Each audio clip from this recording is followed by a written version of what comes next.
자, 수업 시작하도록 하죠. 이번 학기 우리가 지금 모더니즘과 포스트 모더니즘에 대해서 공부를 좀 하고 있어요. 20세기 예술을 지금 설명해주는 가장 중요한 철학적 키워드다라고 이제 이야기를 할 수가 있는데, 자, 우리가 이제 모더니즘을 이야기하면서 지난 시간에 이제 모더니티와 모더니즘 관계, 그리고 모더니즘과 아방가르드의 관계에 대해서 생각을 해봤죠.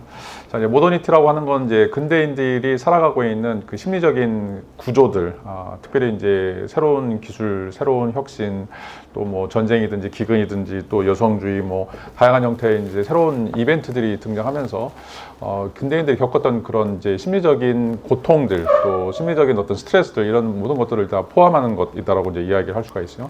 자, 그걸 이제 드러낸 거, 그걸 이제 의화시킨 거, 표현한 것이 우리가 모더니즘이라고 이제 이야기를 할 수가 있는데, 자, 우리가 이제 모더니즘을 공부하는 이제 이유가 어떤 방식으로 이제 인간들이 그런 어떤 새로운 시대를 살아가면서 그런 마음의 어떤 고통들, 또 굉장히 뭐 분노라든지 아니면 뭐 억울함이라든지 아니면 이제 그 억눌리는 그런 어떤 감정들을 어떻게 이제 표현했는가, 그리고 이 세계를 살아가기 위해서 어떤 방식의 생활 양식들, 또 철학적인 사고들이 이제 필요했는지, 자, 이런 것들을 이제 담아내는 것들이 바로 이제 모더니즘이라고 이야기할 수 있죠. 그래서 모더니즘이 지향했던 것은 이제 세 가지로 요약을 해서 말씀드렸는데, 첫 번째는 이제 예술을 위한 예술이라고 하는 거예요. 그러니까 예술은 더 이상 도덕이든지 아니면 뭐 신학이든지 아니면 신이든지 종교든지 아니면 지식이든지 이런 것에 종속되어서는 안 된다라고 하는 이제 생각이죠. 예술은 예술 나름대로 고유한 영역을 가져야 된다라고 이제 이야기를 했어요.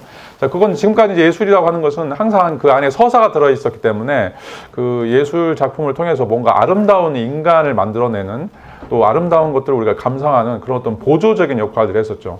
자, 그래서 이제 아리스토텔레스가 이야기하는 미메시스라고 하는 것은 이제 이데아의 세계가 있고 천상의 세계가 있고, 자, 그런 것들을 이제 화가나 조각가들이나 음악가들이, 자, 그런 것들을 이제 이 세상에 구현해 내오면서, 자, 우리로 하여금 이제 그 천상의 세계가 무엇인가 이런 것들을 보여주는 그런 역할을 한 거죠. 그러니까 진리의 보조적인 역할, 어떻게 보면 이제 인식의 도구로서 예술이 이제 그런 어떤 역할들을 해왔었고, 그 다음에 이제 또 뭐 기독교에서는 이제 이런 이제 신화적인 또는 이제 성경적인 이런 작품들을 통해서 마음을 고양시키는 이런 어떤 도덕적 순수함들, 이런 것들을 우리에게 이제 가져다 주는 것이 또 이제 예술의 역할이라고 이제 이야기를 할 수 있는 거죠. 자, 그런데 이제 이 모더니즘 예술가들은 예술은 예술의 고유한 영역을 가져야 된다라고 이야기했었고, 자, 그런 의미에서 실질적으로 그 안에 이제 서사라든지 아니면 환상이라든지 이런 것들을 전부 다 이제 제거하려고 하는 그런 시도들을 가지게 됐죠. 그게 이제 두 번째로 형식의 창조예요. 그래서 예술은 새로운 형식이 필요하다. 왜냐하면 우리가 새로운 시대를 살고 있기 때문에, 자, 고대나 뭐 중세나 우리가 살아왔던 그런 어떤 삶의 역사들을 보면 대부분 다 이제 농경사회든지 아니면 목축사회든지 비슷한 형태의 이제 그런 어떤 삶의 패턴들을 살고 있었는데, 이제는 이제 과학혁명을 거치면서 산업혁명으로 또 산업사회로 이제 들어서면서 완전히 다른 그런 어떤 세계를 살고 있기 때문에, 자, 이런 새로운 세상에서 살고 있는 사람들의 심리적 상태를 묘사하기 위해서는 새로운 형식들이 필요하다. 자, 그래서 이제 과거에 있었던 뭐 역사라든지 정물이라든지 뭐 이런 것들을 그냥 정밀하게 표현하는 것, 자, 이런 것들은 이제 굳이 의미가 없다라고 이제 이야기를 하고 있어요. 그리고 이제 그런 이제 방식으로 새로운 형태, 우리가 새로운 삶을 살기 때문에 새로운 형태를 만들어내야 한다. 그래서 계속해서 이제 20세기에서는 이제 우리가 수많은 사조들이 막 등장하게 되는데, 그런 이제 새로운 사조들이 등장하는 게 우리가 이제 아방가드라고 이야기하는 더 실험적인, 어떻게 보면 이제 어떻게 폭발적인 형태의 이제 새로운 예술들이 등장하게 되죠. 왜냐하면 이제 다른 각도로 우리 삶을 성찰하고 그런 과정을 통해서 뭔가 미래에 대한 비전들을 제시하려고 하기 때문에 이런 어떤 새로운 형태의 이제 그 모형들을 만들어낸다라고 이제 이야기할 수가 있어요. 그리고 이제 또 모더니즘의 가장 세 번째 중요한 것은, 자, 그런 새로운 형태가 어떤 방식으로든지 우리에게 미학적 경험을 불러일으켜야 된다라고 하는 거예요. 자, 미학적 경험. 자, 미학적 경험은 이제 대부분 다 이제 우리가 쾌라고 얘기해요. 여러분들이 예술 작품을 이제 감상할 때 뭔가 이제 그 카타르시스라고 하는 일정한 형태의 이제 그 고귀한 감정들이 생기게 되는데, 그 고귀한 감정들이 이제 쾌라고 이야기하거나 아니면 숭고라고 이제 이야기하는 거죠. 이 숭고는 우리가 알고 있는 어떤 이제 그 일정한 범위의 지식들, 우리가 알고 있는 인식의 형태들을 넘어서면서 거기에서 우리에게 주어진 어떤 충격들, 자, 이것들이 뭐 수학적인 숭고든지 역학적인 숭고든지 우리가 알고 있는 그런 범위를 벗어나게 됐을 때 거기서 몰려오는 어떤 이제 그 웅장함, 뭐 이런 것들을 이제 이야기를 해볼 수가 있어요. 뭐 여러분들이 이제 뭐 천안문 광장에 가거나 아니면 이제 뭐 바티칸 성당에 갔을 때 그 압도적인 크기에 의해서 뭔가 이제 느낌들이 일어나게 되는데, 다 그게 이제 미학적인 경험들이라고 이야기할 수가 있어요.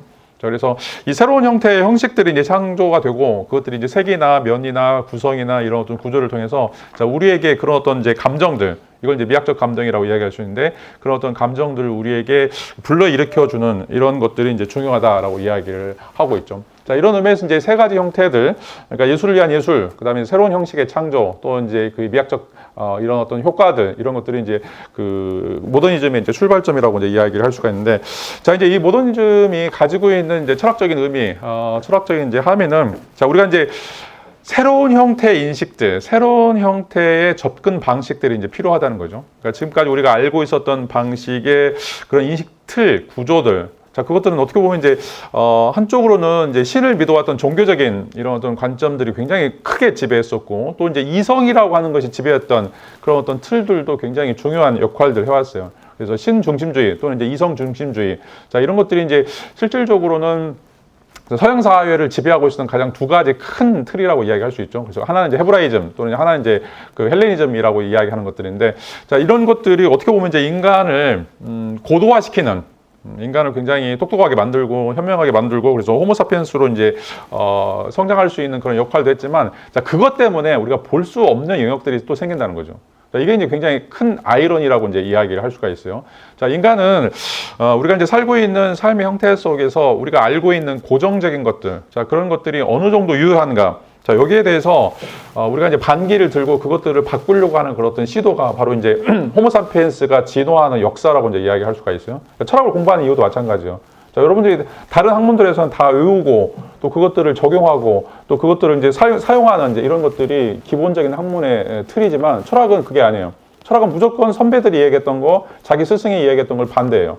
자, 소크라테스가 이야기하니까 플라톤이 반대하고 플라톤이 이야기하니까 또 아리스토텔레스가 반대하고 자, 이런 것들이 이제 뒤죽박죽 되어 있다라고 이제 이야기를 할 수가 있는데, 어떻게 보면 이제 우리가 기존의 상식이라고 하는 거, 우리가 커먼센스라고 얘기하는 거죠. 보통 사람들 그렇게 생각해 라고 하는 것들을 넘어서려고 하는 어떤 시도들이 바로 이제 철학적 사유이고, 자, 이런 것들을 이제 극명하게 보여준 것이 1860년 이후에 등장했던 이제 모더니즘이라고 이제 이야기를 할 수가 있어요. 우리가 이제 살고 있는 이 삶의 틀들, 자, 이런 것들을 이제 어떻게, 벗어버려야 될 것인가. 자, 왜냐하면 이제 이런 어떤 방식들로 우리가 이제 살아왔던 것들이 특별히 이제 지난 시간에 얘기했던 것처럼 그런 합리주의적 전통에서 나왔던 것들이 결과적으로는 1차 대전, 2차 대전이라고 하는 거, 또 실질적으로는 이제 공산주의라고 하는 어떤 시스템 등장하고 또 자본주의라고 하는 그런 시스템이 또 등장하고 또 파시즘이라고 하는 시스템이 이제 등장하면서 굉장히 이성적이고 합리적이고 계몽주의적인 어떤 사유 자체가 오히려 인간을 올가매고 오히려 인간에게 굉장히 피폐한 삶들을 가져다주는 자, 이런 것들을 이제 보면서 자, 어떻게 이런 것들을 이제 우리가 궁극적으로 초월해야 되는가. 자, 이런 어떤 물음들을 좀 던지고 있어요. 자, 그래서 이제 예술가들이 고민하는 거, 예술가들이나 철학자들이 이제 고민하는 것들이 바로 이제 세상을 다르게 보기, 세상을 어떻게 하면 바꿔 볼 수 있을까라고 하는 거죠. 자, 이게 이제 너무 허무한 것처럼 맹랑한 것처럼 보이는데 정말 그렇지 않다는 거죠. 왜냐하면 계속해서 여러분들이 반복적으로 얘기하지만 인간은 자, 뭔가를 이제 본다고 했을 때 그 보는 방식이 자, 감각과 지각이에요. 두 가지가 동시에 이루어져요. 하나는 이 감각이라고 하는 것은 빛에 의해서 우리 망막 속에 잡히는 상대래요. 자, 그런데 이제 그것들을 우리가 이해하는 건 지각이에요. 지각은 뭐냐면 여러분 여러분 이제 뇌 속에 들어있는 이제 시각 피질에서 뭔가 이것들을 가지고 주어진 자료들을 가지고서 해석하는 것이라고 이야기할 수가 있어요. 자, 근데 이제 우리 이제 전조웹에서 이것을 해석할 때 우리 망막에 잡혀 있는 원추세포는 세 가지밖에 없어요. 세 가지 색만 구분하죠. RGB라고 파란색, 그다음에 녹색, 빨간색 이거 가지고 색을 조합해요. 자, 대부분의 또 대부분의 이제 포유류들은 두 가지 색만 구분할 수 있어요. 자, 근데 이제 또 파충류들은 네 가지 색을 구분하겠고, 또 이제 뭐 조류라든지 또 다른 생물들 보면 뭐 14가지 색, 또 17가지 색 그런 원추 세포를 가지고 있어요. 자, 이 말은 뭐냐면. 자, 우리가 가지고 있는 세 가지 원추세포라고 하는 이 DNA가 세상을 이해할 때 이런 방식으로밖에 이해를 못하게 만든다는 거죠. 자, 이거를 이제 넘어서려면 우리가 세 가지 색을 가지고 조합하는 것 이상의 어떤 것들을 볼 수 있어야 되고 그런 것들에 대한 어떤 상상이 필요하다고 이야기할 수가 있어요. 왜냐하면 세상은 우리가 보는 방식대로 그렇게 돼 있지 않다는 거죠. 그건 인간의 관점에서 우리가 이야기하는 것이고 인간의 관점을 넘어서는 어떤 다양한 형태의 어떤 모습들이 있을 텐데 그게 이제 칸트가 이야기하는 물자체죠. 딩한지히라고 이야기하는 물자체가 있는데 그 물자체가 우리한테 보여줄 때는 삼색으로만 보여지는데 자, 예술가들은 이것을 넘어서서 어떻게 하면 우리가 세상을 더 잘 이해할 수 있도록 해주고 또 세상에 대해서 뭔가 변혁이라든지 어떤 새로운 형태의 틀들을 만들어줄 수 있을까 이런 것들을 이제 고민해 왔다라고 이제 이야기를 할 수가 있어요. 자, 그게 이제 바로 호모사피엔스의 진화죠. 여러분이 계속해서 반복적으로 이야기하지만 호모사피엔스가 지금 우리의 몸이 동일하고 이것이 영원히 갈 거라고 생각하는 건 착각이에요. 자, 화석 인류만 25개가 나와서 25개. 우리가 700만 년 전에 이 세상에 태어나면서 실질적으로 25번 몸이 바뀌었다고 생각하면 돼요. 자, 호모사피엔스만 끊임없이 고민을 해왔던 거죠. 그리고 지금 이제 예술가들이나 철학자들이 고민하는 것도 마찬가지예요. 여러분들이 이제 앞으로 이제 철학자가 되거나 아니면 예술가가 돼가지고 이 세상을 이제 바꾸게 될 텐데 그 바꾸는 것이 단순하게 그냥 뭐 이미지만 바뀌는 게 아니에요. 여러분 몸과 신체가 바뀌는 것이고 그것 때문에 세상이 바뀐다라고 이제 이야기를 할 수가 있어요. 자, 그런 의미에서 우리가 이제 모더니즘 또 이제 예술가들이 이제 어떤 형태의 이제 고민들을 해왔고 이런 것들이 지금은 뭐 아무런 의미를 갖지 않는 것처럼 보이지만 이게 이제 누적되면 만 년 뒤에 아니면 이제 수만 년 뒤에 인간의 몸도 바꾸고 이 세상도 바꿔 나갈 것이다라고 하는 거죠. 자, 그게 이제 어떻게 보면 지구의 역사이고 아니면 이제 우주의 역사라고 이야기할 수가 있어요. 그게 이제 뭐 신의 간섭일 수도 있고 신의 개입일 수도 있고 이제 한편에서는 이제 이 인간들이 끊임없이 이 진화 역사를 이제 새롭게 써왔다라고 하는 것들을 이제 보여주고 있다라고 하는 것들을 이제 이야기를 할 수가 있어요.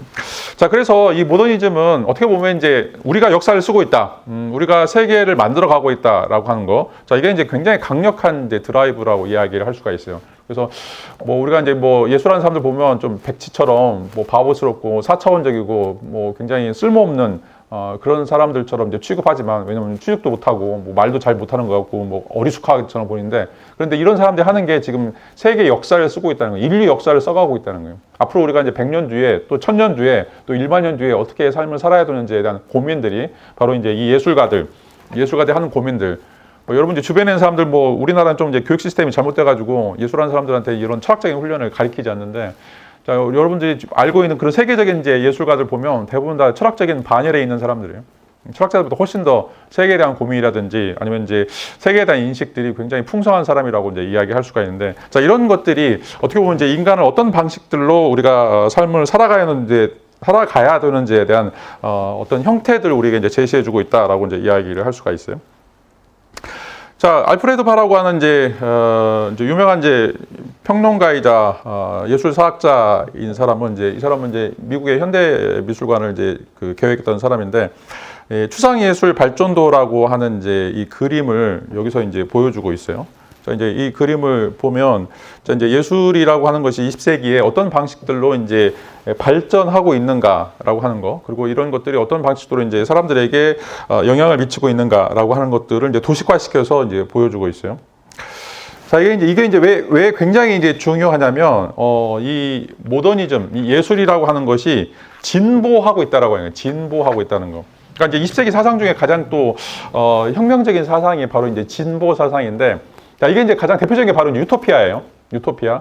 자, 원래 이제 유토피아라고 하는 말은 공간적인 개념이 있어요. 공간적인. 그러니까 유라고 하는 말은 이제 없다란 말이고, 토포스라고 하는 말은 이제 장소라고 하는 말인데, 자, 이게 이제 처음 등장했을 때는 유토피아라고 하는 말은 이제 어떤 외딴 섬들, 그런 섬에 가서 실질적으로 거기서 이제 새로운 형태의 자원들이나 풍습들, 이런 것들을 이제 보고서, 우리가 이제 새로운 세계를 꿈꾼다. 근데 이건 이제 어떻게 보면 뭐 스페인이라든지 영국이라든지 새로운 식민지를 개척하기 위해서 그 미지의 어떤 그 이미지들이 바로 이제 이런 유토피아 개념이라고 이제 이야기를 해왔죠. 근데 이제 나중에 이 유토피아 개념이 19세기에 이제 들어서면서 지금은 이제 미래의 어떤 가장 잘 발달된 도시들 또는 이제 굉장히 아름다운 그런 어떤 도시들, 이런 의미에서 이제 유토피아라고 하는 것들이 희망의 도시라고 하는 말로 이제 사용되고 있죠. 아니면 이제 디스토피아처럼 굉장히 이제 미래에는 암울한 그런 것들이 이제 이루어질 것이다라고 이야기를 하고 있죠. 그래서 뭐 헉슬리라든지 조지 오웰이 이제 제시하고 있는 그런 어떤 이제 세계들, 유토피아의 세계들은 이런 의미에서 이제 시간적 개념이라고 이야기할 수가 있어요. 미래에 다가올 어떤 사회, 그 사회가 굉장히 자본주의라든지 아니면 기술 문명이 발달된 사회라든지 아니면 그것 때문에 굉장히 이제 인간이 억압당하거나 아니면 착취당하는 사회든지 자, 이런 의미의 이제 미래적 사회다라고 이제 이야기를 할 수가 있는데 자, 근데 여기서 이제 바가 보여주고 있는 이제 이 모더니즘의 예술들은 실질적으로 우리 인간이 어떤 방식들로 이제 진보할 것인가 그리고 이제 이런 것들이 어떤 방식들로 굉장히 디테일하게 조직화되어 있는가 이런 것들을 이제 보여준다라고 이야기를 할 수가 있어요. 자, 그래서 이제 예술이라고 하는 것이 뭐 우리가 볼 때는 굉장히 중구난방인 것처럼 뭐 이런 사조도 나왔다 저런 사조 나왔다 가지고 굉장히 복잡하지만 실질적으로 이제 예술사학자들 또는 이제 비평가들이 볼 때는 굉장히 조직적으로 어떻게 보면 이제 질서 정연하게 인간이 가지고 있는 이제 이 추상 형태로서의 예술이라고 하는 그런 속성들을 견인하고 있는 어떤 모습들을 이제 보여준다라고 이제 이야기를 할 수가 있어요. 자, 여기서 이제 그 어떻게 보면 이제 모더니즘이 무엇인가를 이제 보여주고 있는 굉장히 이제 단면적인 특성이다라고 이제 이야기를 할 수가 있는데, 자, 예술이라고 하는 것은 역사적 진화다라고 이제 이야기하는 거죠. 역사적 진화다. 이제 역사적 진화라고 하는 것은 말 그대로 뭐 다윈이 이야기하는 것처럼 뭐 그냥 돌연변이 형태로 이제 일어나는 그냥 그래서 아무런 어떤 진보 개념이 없는 것들이 아니라 이 역사적 진화는 항상 진보라고 하는 뭔가 더 잘 되는 아까도 얘기했던 것처럼 이제 유토피아라고 하는 형태로서 뭔가 우리가 발전된 사회들을 보여줄 수 있는 그런 어떤 형태로서 예술이 이제 진화하고 있다라고 이제 이야기할 수 있고, 자, 그런 의미에서 바이의 이제 설명에 따르면 역사적인 진보를 갖고 있는 예술은 굉장히 이제 과학적이고 또 체계적인 그런 어떤 발전의 서사를 갖는다라고 이제 이야기를 할 수가 있어요. 자, 여기서도 이제 굉장히 이제 큰 문제점이 이제 등장하는데, 아까도 이제 그 예술의 자율성을 이야기하면서 예술은 이성이나 신화나 종교나 이런 것이 이제 복종되면 안 된다라고 이제 이야기했었는데, 이제 모더니즘이 이제 실패한 이유, 모더니즘이 이제 몰락한 이유 중에 하나가 바로 여전히 그 모더니즘 자체를 계몽주의 틀에서, 다시 말하면 이성적인 틀, 합리적인 틀 안에서 자, 이걸 이제 바라보려고 했기 때문에 그 예술의 자율성이라고 하는 것을 다시 끌어내리는 이런 어떤 이제 불편한 사건들이 이제 벌어진다라고 이제 이야기를 할 수가 있어요. 그래서 예술도 이제 과학처럼 합리적인 어떤 방식들로 이제 이해해야 되고, 거기에 대한 어떤 이제 설명들, 그러니까 이제 서사를 벗어나자, 나레티브를 벗어나자라고 한 거에 대해서 다시 이야기를 한 거죠. 그러니까 이제 비트겐슈타인이 말할 수 없는 거에 대해 침묵하라라고 이야기하고 행동하라고 이야기하는데, 자꾸 우리는 그 말할 수 없는 거에 대해서 말을 하려고 그래요. 말할 수 없는 거에 대해서 자꾸 우리가 설명을 하려고 그러고, 그러면 이제 거기서 스텝이 꼬이는 거죠. 자, 이게 이제 어떻게 보면 모더니즘의 가장 마지막 부분에 가서 1960년도 들어서면서 이제 모더니즘이 붕괴됐던 것들이, 자, 모더니즘은 이 세상을 떠나서 보헤미아로 가야 된다. 이 세상을 떠나서 이 세상에 순응하지 않아야 된다라고 이제 이야기했는데, 자꾸 이거를 순응하는 형태로 이제 만들려고 하기 때문에 이런 어떤 이제 불필요한 이제 잡음들이 생겨나게 됐다라고 이제 이야기를 할 수가 있어요. 자, 이 사람이 이제 알프레드 바유고, 특별히 이제 여러분 잘 아는 그 모마라고 이야기하는 이제 그 뉴욕에 있는 미국 현대미술관을 창시했던 사람이라고 이야기할 수가 있어요. 그리고 이제 유럽에 있는 대부분의 이제 모더니즘 운동가들, 이런 사람들을 미국에 소개했던 굉장히 중요한 역할들을 했던 작가라고 이제 이야기를 할 수가 있어요.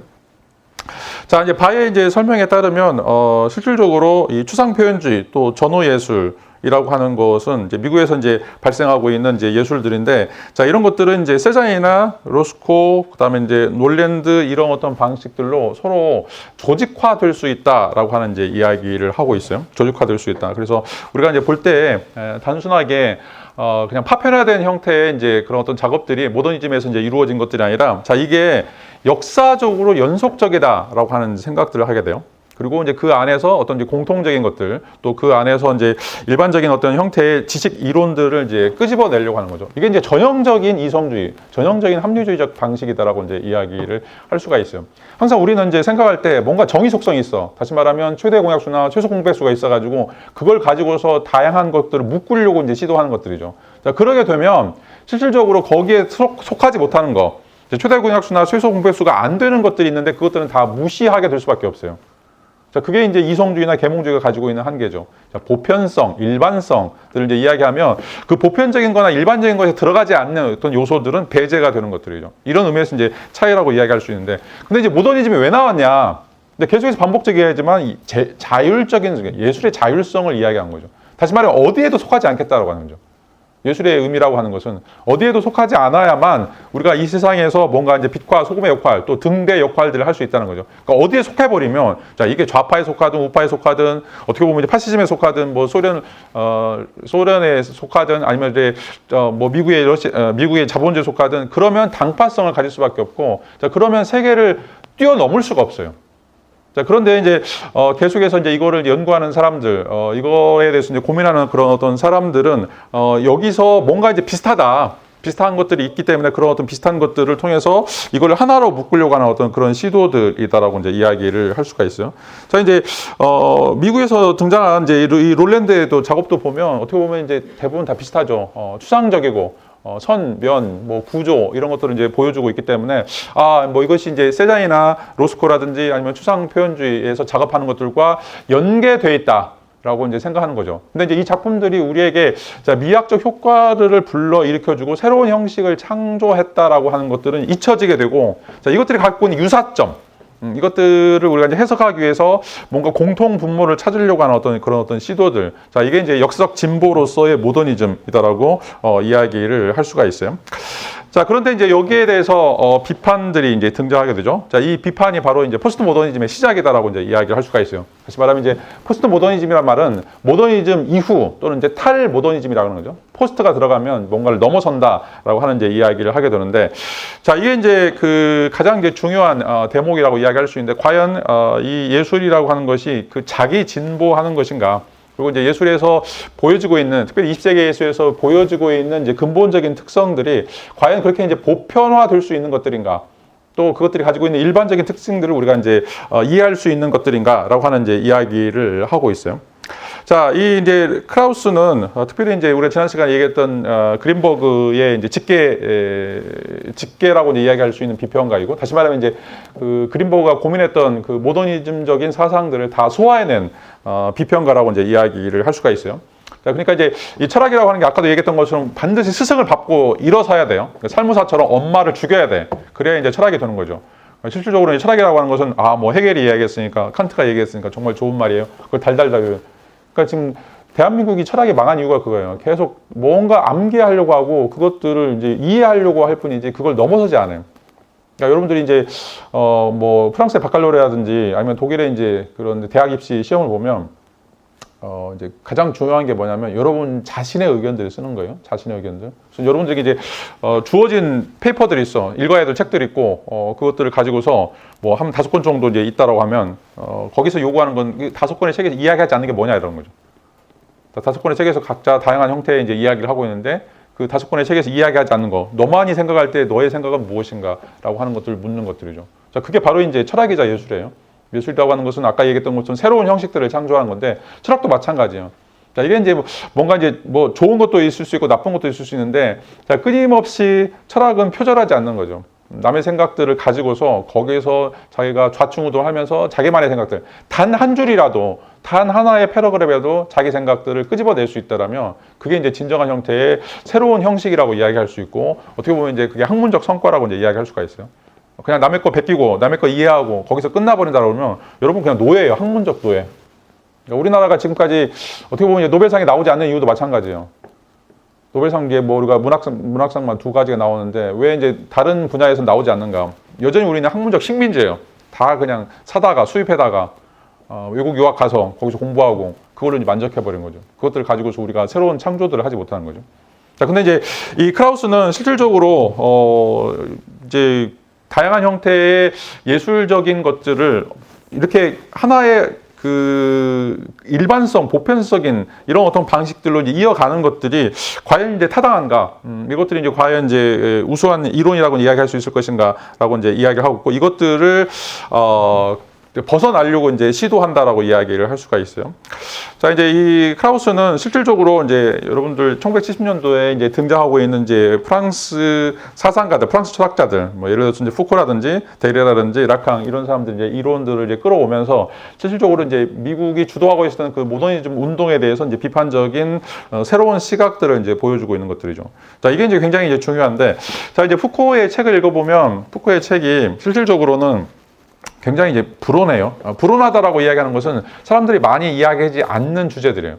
자, 왜냐하면 푸코가 다루고 있는 뭐 정신이라든지 뭐 성이라든지 또 지방 풍습과 관련돼서 이제 이야기해 보면 보통 그 시대에서는 그런 이야기를 하지 않아. 그래서 이제 도서관에 들어가보면 정말 이제 어쩌다가 발견할 수 있는 굉장히 특수한 사례들이라고 이야기를 할 수가 있어요. 근데 이제 푸코는 그런 것들 가지고서 자기만의 이론들을 이야기하죠. 자, 왜냐하면 푸코가 생각할 때 도서관에서 제일 많이 만들어지는 책들, 그리고 사람들이 제일 많이 알고 있는 이론들은 다 자본가들이나 사회적 엘리트들이 만들어 놓은 이론이라는 거죠. 그러니까 그게 사회적인 주류가 아니라는 거예요. 그러니까 물론 이제 책이 많고 뭔가 그거에 관한 연구소들이 많기 때문에 이제 그게 이제 마치 이 세상을 지배하는 이론처럼 이제 보여지만 실제로 그거는 사람들이 그렇게 안 살아갈 수도 있다는 거죠. 정말 밑바닥에 있는 사람들, 그리고 정말 이제 일상적인 그런 어떤 사람들은 전혀 그런 삶을 살고 있지 않는데 마치 어떤 사회적인 엘리트들이, 사회적인 세력들이 그것들을 가지고서 마치 그게 세계의 전부인 것처럼, 그게 마치 사람들이 살아가는 모습인 것처럼 보여준다라고 이야기를 하고 있어요. 자, 여러분들이 이제 첫 시간에도 이제 이야기했지만 지금 이제 올림픽 공원이 있는 이제 난지도에 이제 서울대 고고인류학과에서 한번 답사를 간 적이 있어요. 거기서 땅을 파니까 거기서 제일 많이 나온 것들이 있었는데 그게 뭐냐면 라면 봉지에서 라면 봉지. 그러면 뭐 1950년대, 60년대 아니면 이제 그 전까지 서울 사람들이 제일 많이 먹었던 식량이 라면이냐?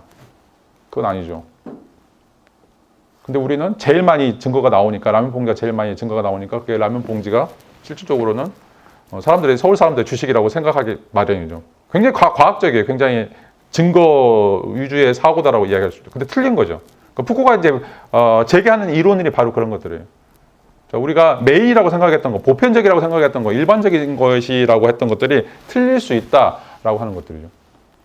자, 이제 이 크라우스가 이제 접근하는 방식도 마찬가지예요. 어떻게 보면 이제 모더니즘이 나중에는 이제 어떻게 보면 이제 사회적 엘리트들, 특별히 이제 자본가들이 그 그림들을 이제 사고 팔거나 아니면 그 그림들을 해석하게 되고, 또 이 예술과 관련되어 있는 대부분의 사람들이 대학 교수든지 아니면 사회적으로 굉장히 유명한 사람들이 가지고 있는데, 과연 그들이 누리고 있는, 그들이 하고 있는 그런 어떤 로열 패밀리들이 가지고 있는 그 예술 의식, 예술적인 자의식이 과연 보편적인 또는 이제 예술 일반이라고 이야기할 수 있을 것인가라고 하는 것들이죠.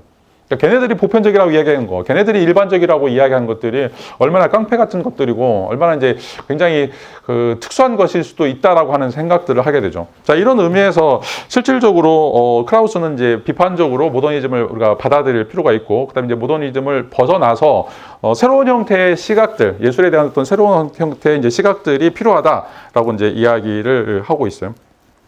자, 이런 의미에서 이제 모더니즘을 이제 크라우스가 봤을 때 이건 이제 일련의 방처럼 이제 되어 있는데, 그 일련의 방이라고 하는 것들은 어떻게 보면 이제 앞으로 들어가면서 뒤에 있는 방을 잠궈버리고 또 다른 방으로 가고, 그것들을 계속해서 연속적으로 만들어 놓은 그런 것처럼 이제 보인다라고 이야기를 하고 있어요. 자, 그래서 이제 이 진보라고 하는 것들이 계속 과거를 차단하고, 어떻게 보면 이제 과거와 무관하게 존재하는 그런 어떤 역사적인 어떤 서술들, 자, 이런 것들이 이제 모더니즘이 가지고 있는 어떤 특수성이다라고 이제 이야기하고 있는데, 자, 이게 이제 자기 모순적이다라고 이제 이야기하는 거죠. 자기 모순적이다. 이 예술이라고 하는 것은 아까도 얘기했던 것처럼 삶의 고민들, 그러니까 모더니즘이 출발했던 것은 모더니티라고 얘기했었고, 모더니티라고 이야기하는 것은 사람들이 19세기, 20세기 살아가면서 가지고 있던 그런 고통들, 삶의 어떤 양식들, 이런 것들을 가지고서 표현해 놓은 것이 바로 이제 모더니즘이라고 이야기할 수 있는데, 그런 어떤 삶과 유리되거나 아니면 삶을 차단하거나 마치 이제 삶과 무관한 것처럼 이제 이야기하는 것들이 과연 예술이라고 이야기할 수 있을 것인가라고 하는 이제 주장들을 하게 되죠. 자, 그런 의미에서 이제 크라우스가 봤을 때 이 바가 이야기하고 있는 모더니즘의 진화들, 자, 이런 것들이 진보를 꿈꾸고 있는 어떤 방식으로서 우리에게 주어진다고 했을 때, 자, 그런 것들은 굉장히 자폐적인 것이고 자기 폐쇄적인 것이다라고 이제 이야기를 하고 있어요. 자, 그래서 이제 그 새로운 기준이라고 하는 이제 책에서 크라우스는 이제 이런 이야기를 하고 있는데, 자, 우리가 본 역사는 연속해서 일련의 방들과 같았습니다. 각 방에서 개별 예술가들은 자신의 경험과 형식적 지능의 한계까지 자신의 매체의 개별 구성 요소를 탐구했습니다. 그의 효과는 다음 공간에서의 문을 여는 동시에 뒤에 있는 공간으로서의 접근을 차단한 것이었습니다. 라고 이제 이야기를 하고 있죠. 자, 이제 이런 구조화처럼 돼 있어요. 계속해서 이제 뭐 궁궐처럼 계속 방들이 있고, 그 방들을 새롭게 만들어가면서 그 뒤에 방들을 전부 다 그 차단해버리는, 자, 이런 어떤 형태의 이제 것들이 이제 모더니즘이 보여주고 있는 이제 예술이다라고 이제 이야기할 수 있는 게, 이야기하고 있는데, 과연 이제 그런가라고 하는 거죠. 과연 이제 예술이 이런 식으로 발전을 해왔는가, 그리고 이제 예술이라고 하는 것이 이런 식의 진보들을 과연 이끌어낼 수 있을 것인가라고 하는 어떤 물음들을 던져보고 있어요.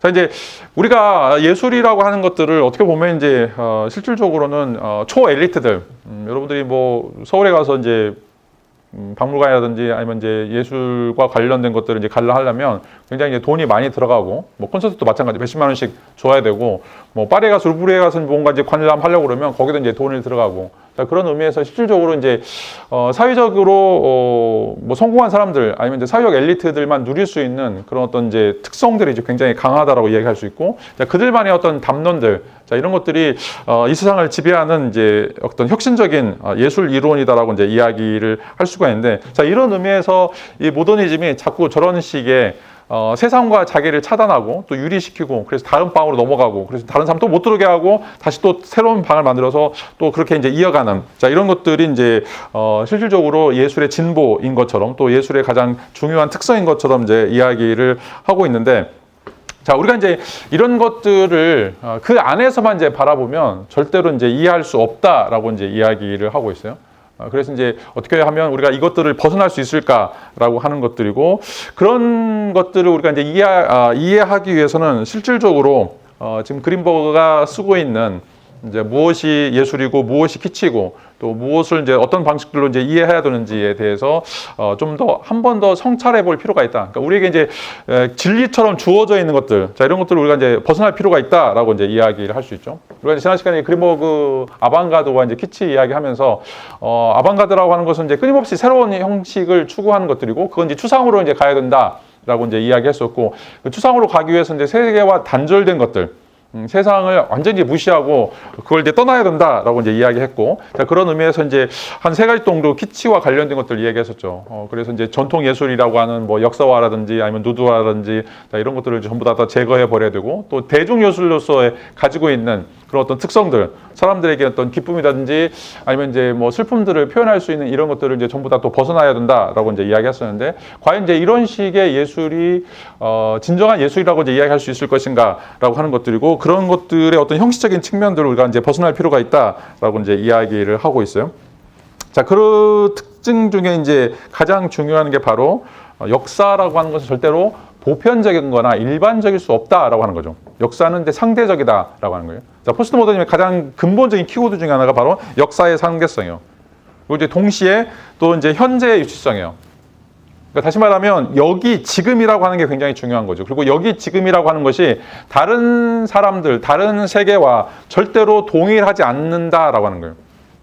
자, 이게 이제 역사를 이제 어떻게 바라볼 것인가에 대해서 이제 두 가지 층이라고 이제 이야기할 수가 있어요. 다시 말하면 역사는 어떤 구조화된 패턴들이 있고, 그 역사라고 하는 것들은 일반적인 어떤 이제 흐름들을 가지고 있기 때문에 그래서 우리가 역사 법칙을 알 수 있다라고 하는 것들이죠. 뭐 헤겔이라든지 아니면 이제 토인비라든지 이런 사람들이 이제 이야기하는 것들인데, 자, 그래서 우리가 이제 고대나 중세나 우리가 그것들을 이해할 수 있는 것들은 여전히 지금과 동일한 형태의 이제 논리적 틀, 논리적 구조가 있기 때문에 그렇다라고 이제 이야기를 하는 거죠. 자, 우리가 이제 그걸 이제 비트겐슈타인은 논리적 공간이라고 이야기하는데, 자, 여러분들이 만약에 이제 시험에서 70점 받았다라고 이야기했을 때 그 70점을 이해하기 위해서는, 자, 이게 100점 만점에 70점인지 아니면 1000점 만점에 70점인지 그 논리적 틀, 논리적 공간이 반드시 필요해요. 그래서 여러분들이 하는 이제 모든 이야기들은 이 논리적 공간 안에서 이루어지는 것들이죠. 그걸 이해하기 위해서. 자, 마찬가지로 우리가 역사를 이해하려면 역사라고 하는 것은 어떤 보편적인 틀, 논리적인 어떤 틀들이 있어야 되고, 자, 그것들이 어떤 방식들로 이제 그 재조합, 재배열선에 따라서 우리가 역사적 사건들을 이제 이해할 수 있죠. 자, 그러나 자, 포스트 모더니즘은 이제 방식이 달라요. 자, 그런 것들은 존재하지 않아요. 그것들은 이제 존재한다고 하더라도 굉장고 일면적이고 일부적이고, 자, 그런 것들은 특별히 이 현재 시점과 관련해서, 지금 여기라고 하는 현재 시점과 관련해서 크게 중요하지 않다라고 하는 거죠. 왜 이 시대에, 왜 이 상황에서, 왜 이런 것들이 일어나는가라고 하는 것은 전혀 다른 것들과 비교할 수도 없고, 또 다른 것들과 어떻게 이제 상대적으로 우리가 논의할 수도 없는 가장 독특한 특성들을 갖는다. 자, 이거 우리가 계속해서 이야기했던 이제 단독자 경험이라고 이제 이야기를 할 수 있는 거죠. 자, 그래서 이제 이때 당시에 우리가 이제 예술이라고 하는 것들이 등장했을 때 그 예술을 담아내고 있는 사람들의 관점들, 자, 그런 관점들을 절대로 보편화시킬 수 없다, 일반화시킬 수 없다라고 하는 이제 이야기를 하고 있고, 자, 그런 의미에서 우리가 가지고 있는 것들은 굉장히 중요한 특성들을 갖는다라고 이제 이야기를 하고 있어요. 자, 이런 의미에서 이제 그린버그가 아까 이제 이야기했던 이제 형식주의죠. 뭔가 하나는 이제 고정점을 가지고 있고, 자, 그런 것들을 실질적으로 묶어서 이것들을 설명하려고 하던 어떤 시도들, 자, 이런 어떤 시도들에 대해서 굉장히 이제 반대하는데, 자, 크라우스가 봤을 때 어떤 시도인가? 여기서 이제 중요한 것들은 정통이라고 하는 거예요. 캐논이라고 하는 거. 그러니까 이거는 모더니즘의 전통에 들어있다. 우리가 지난 시간에 했던 것처럼 이제 모더니즘의 주류가 있는데 그것에 속해 있는가 속해 있지 않는가에 따라서 이거는 이제 예술이고 모더니즘 예술이고 이제 모더니즘 예술이 아니다라고 하는 이야기를 하게 되는 거죠. 자, 이런 의미에서 실질적으로 예술을 판결하는 어떤 기준들은 자, 이게 이제 정통에 속하는가 아니면 이제 그 속하지 않는 것인가라고 이제 이야기를 하는 것들이죠. 그리고 그것에서 벗어나는데 다른 어떤 모든 것들은 실질적으로 예술에 속하지 않는 것이고 또 비예술적인 것들이고 그것은 이제 키치라라고 하는 것들 때문에 폄하돼야 된다라고 생각을 하는 것들이죠. 자, 이게 이제 크라우스가 실질적으로 이제 이 진화로서 예술, 모더니즘이 가지고 있는 진화로서 예술을 이제 비판하는 것들이고 그 가장 이제 중요한 것들은 아까도 얘기했던 것처럼 이제 방금 아까 보여줬던 이제 그 그림처럼 롤랜드의 작품이 이제 왜 이제 예술인가라고 하는 것들과 이제 관련해서 그것은 세잔과 후기 인상파의 탐구를 계승했기 때문에 그렇다라고 이제 이야기하는 거죠. 그러니까 모더니즘은 어떤 일정한 형태의 구조나 틀들을 가지고 있고 그 구조나 틀들을 원용적으로 이용하거나 아니면 그것들을 계속해서 수용하는 이런 것들이 바로 이 작품이 왜 예술 작품이고 왜 모더니즘 작품인가라고 하는 것들을 이제 보여주는 거죠. 자, 이게 이제 어떻게 보면 그린버그가 알렉산드리시즘이라고 이제 비판했던 것과 똑같아요. 그러니까 실질적으로 예술이 답보 상태에 빠진 거, 예술이 더 이상 발전하지 못하는 이제 이유 중에 가장 중요한 게 바로 이제 알렉산드리즘인데, 자, 알렉산드리아는 여러분 잘 아는 것처럼 이제 헬레니즘 시대에, 그러니까 BC 뭐 3세기에서 AD 3세기 한 600년 동안 세계를 지배했던 이제 문화적 수도이죠. 이제 거기서 이제 굉장히 다양한 형태의 이제 회화나 조각들이 이제 출품이 되게 되는데 그게 다 고대에 있었던, 다시 말하면 이제 그리스나 아니면 이제 그리스나 이제 로마나 아니면 이제 이집트에 나왔던 그런 어떤 작품들을 보완하고 수정하고 그래서 더 어떻게 보면 이제 기술이 확대된 형태, 굉장히 정교한 형태의 작품들이 나온 거라고 이야기할 수가 있어요. 근데 주제는 똑같아. 항상 신화적 인물이죠. 자, 이게 이제 어떻게 보면 예술이 답보된 상태, 예술이 더 이상 발전하지 않는 상태. 그러니까 기술만 좋아지는 거죠. 더 섬세해지고 더 꼼꼼해지고 더 이제 섬세해지는 것들인데 전혀 인간의 어떤 감정들이 발휘가 되지 않는 어떤 상태들, 이런 것들이 이제 알렉산드리즘이라고 이야기할 수 있는데, 자, 크라우스가 봤을 때 지금 모더니즘의 한계가 그거다라고 하는 거죠.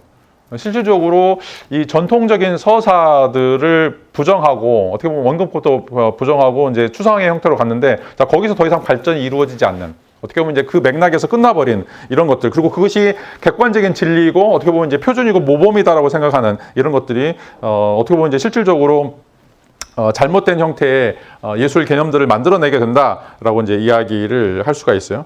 자, 그런데 이제 크라우스가 봤을 때 실질적으로 이제 작품이라고 하는 것은 그런 어떤 내적인 계보, 자, 이것이 세잔의 계보, 로스코의 계보를 통해서 예술 작품이 된 것이 아니라, 자, 그것은 역사적인 어떤 특성들, 그 작가가 고민하고 있었던 것들, 또 그 세계가 문제로 안고 있던 어떤 물음들, 자, 이런 것들과 관련되어 있는 것들인데 그것들이 전부 다 이제 사라지게 됐을 때, 자, 실질적으로는 문제가 이제 다양하게 등장할 수밖에 없다라고 이제 이야기를 할 수가 있어요. 자, 그런 이제 이유 중에 가장 중요한 것이 20세기에 아까 얘기했던 것처럼 이제 굉장히 다양한 형태의 이제 문제들이 발생하는데, 모더니티가 이제 발생하는데 그 발생하는 이제 측면들이 수많은 이제 사건들이죠. 그래서 요즘 뭐 여성 문제들, 식민 문제들, 민중 문제들, 전쟁 문제들, 산업사회 문제들. 자, 그래서 다양한 형태의 이제 예술가들이 등장하고 다양한 형태들의 이제 고민들이 나오게 되는데, 자, 그게 어떤 보편적인 질서로서의 형식의 창조. 그리고 이제 그 형식의 창조라고 하는 것이 아까 얘기했던 것처럼 세잔이나 로스코노처럼 또는 이제 바네처럼 또 뭐 이런 사람들이 가지고 있었던 그런 어떤 주류를 쭉 이어가려고 했던 그런 시도는 아니라는 거죠. 물론 이제 그것들이 유사점이 있긴 하지만, 자, 그 각각의 사람들, 예를 들어서 이제 식민사회 또 여성주의 또는 이제 뭐 민중문화 또는 이제 전쟁과 관련해서 사람들의 고민들을 드러냈던 것들이 이런 예술 작품으로 이제 만들어졌는데, 그런 역사적인 스토리는 전부 다 제거해 버리고 그 사람들이 이제 어떤 고민을 했고 이 문제를 해결하기 위해서 어떻게 이제 노력을 했는가라고 하는 어떤 이제 것들은 전부 다 사라지게 되고, 자, 이게 이제 이 정통에 부합하지 않느냐라고 하는 것들을, 자, 이것들을 가지고서 이건 이제 모더니즘이다, 이건 이제 모더니즘이 아니다. 자, 이제 1960년도에는 모더니즘이라고 하는 건 예술이고 모더니즘이 아니라고 하면 이제 키치라고 하는 거기 때문에 비예술이라고 이야기하는 거죠. 자, 이렇게 이제 낙인 찍고 배제해 버리는 것들. 자, 이게 이제 과연 건전한가? 타당한가? 자, 이거는 이제 그 예술이라고 하는 이름을 가지고서 우리에게 폭력을 가하고 있는 권력이 아닌가라고 하는 이제 물음들이, 자, 크라우스가 이제 1960년대에 던지고 있던 이제 물음이다라고 이야기를 할 수가 있어요. 자, 크라우스가 생각해 봤을 때 모든 예술 작품들, 모든 예술의 기능들은 역사성을 갖는다라고 하는 거죠. 역사성. 그리고 역사성이라고 하는 것은 실질적으로 상대적이다라고 하는 거예요. 상대적이다. 자, 대한민국 사람들이 36년 동안 일제에 의해서 억압당하고 통치당하고, 자, 그 아픔들을 통해서 그려놓은 그런 그림들은 예를 들어서 이제 미국에서 노예 해방과 관련해서 그림을 그렸던 것과 절대로 비교할 수 없다라고 하는 거죠.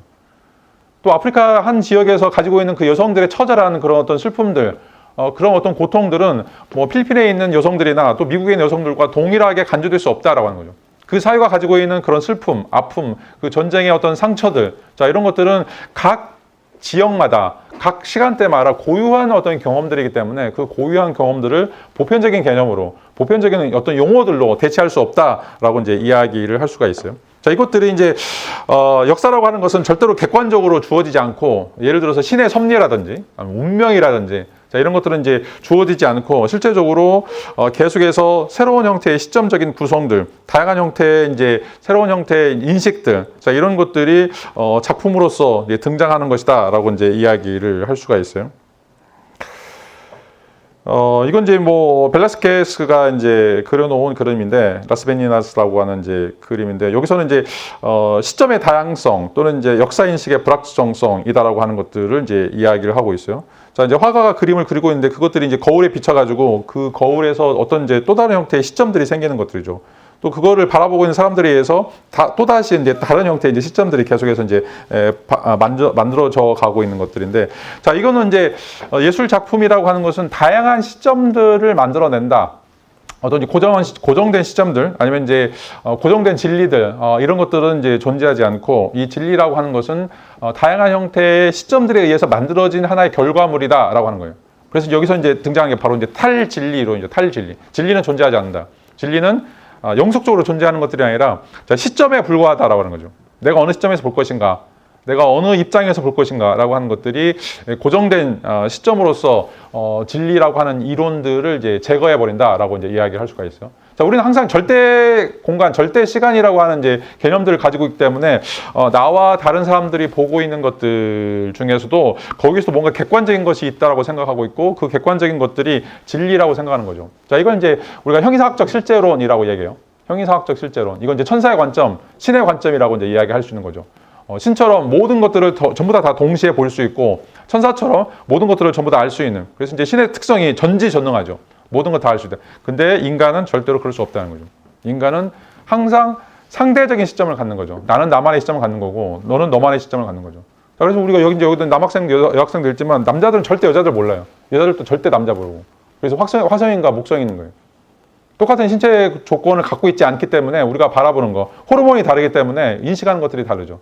자, 그런데 또 우리가, 여러분들 잘 알다시피 여러분 지금 20대인데 여러분 10대 때 생각한 거하고 여러분 나중에 10년 뒤에 30대 때 생각하는 거 또 다를 거예요. 나 자신도 달라져요. 자, 이런 것들이 이제 우리가 어느 형태로서 세계를 이해하는가라고 하는 것들을 설명할 때 어떤 고정된 시점, 어떻게 보면 이제 변하지 않는 진리라고 하는 어떤 시점, 자, 이런 것들은 절대로 만들어지는 것이 아니다라고 이제 이야기를 할 수가 있어요. 자, 이 작품은 이제 프란시스코 고야가 그려놓은 건데 1808년이라고 하는 이제 그림이에요. 자, 여기도 이제 나폴레옹이 마드리드에 들어와가지고 이제 민중을 학살하는 것들인데, 자, 이런 것들이 과연 이제 객관적인 사실인가, 사실이 아닌가, 이런 것들은 어떻게 보면 이제 어느 입장에서 바라보느냐라고 하는 것에 의해서 해석된다라고 이제 이야기를 할 수가 있어요. 자, 우리나라도 마찬가지죠. 윤봉길사, 뭐 또 독립운동 했던 사람들, 우리 입장에서 보면 전부 다 애국지사들이죠. 근데 일본 입장에서 보세요. 여러분 만약 일본 사람이라고 생각해 보세요. 만약 이제 여러분들 이제 일본인들하고 결혼했다고 생각해 보세요. 그럼 바뀌어요. 자, 그 사람들이 테러리스트거나 뭔가 이제 문제가 생기는 거죠. 그 유명한 소설 중에 이제 리더라고 하는 그 책 읽어주는 사람이라고 하는 이제 그 소설에 보면 거기에 이제 남자 주인공이 여자 주인공이 글을 몰라요. 글을 몰라가지고 그 여자에게 계속 이제 책을 읽어주는데 나중에 이제 그 여자가 떠났는데도 거기다가 이제 녹음 테이프에다 또 녹음을 해가지고 그 여자에게 이제 그 책을 읽어주죠. 근데 이제 둘이 서로 사랑에 빠졌으니 그런 건데 나중에 알고 보니까 이 여자가 나치의 아우슈비츠의 간수였어요. 그래서 수많은 사람들을 죽였어요. 자, 나치 독일에 협력한 사람이기 때문에 이 사람이 나쁘다라고 하는 건 우리가 알고 있죠. 근데 그 사람이 여러분 아버지라고 생각해 보세요. 아니면 그 사람이 여러분들 부인이거나 여러분 자식이라고 생각해 보세요. 시점이 달라져요. 그러니까 이제 역사적 사실이라고 하는 게 이게 정말 절대선, 절대악이라고 하는 게 과연 존재하는가. 나의 시점에 달려 있는 거죠. 자, 우리가 이제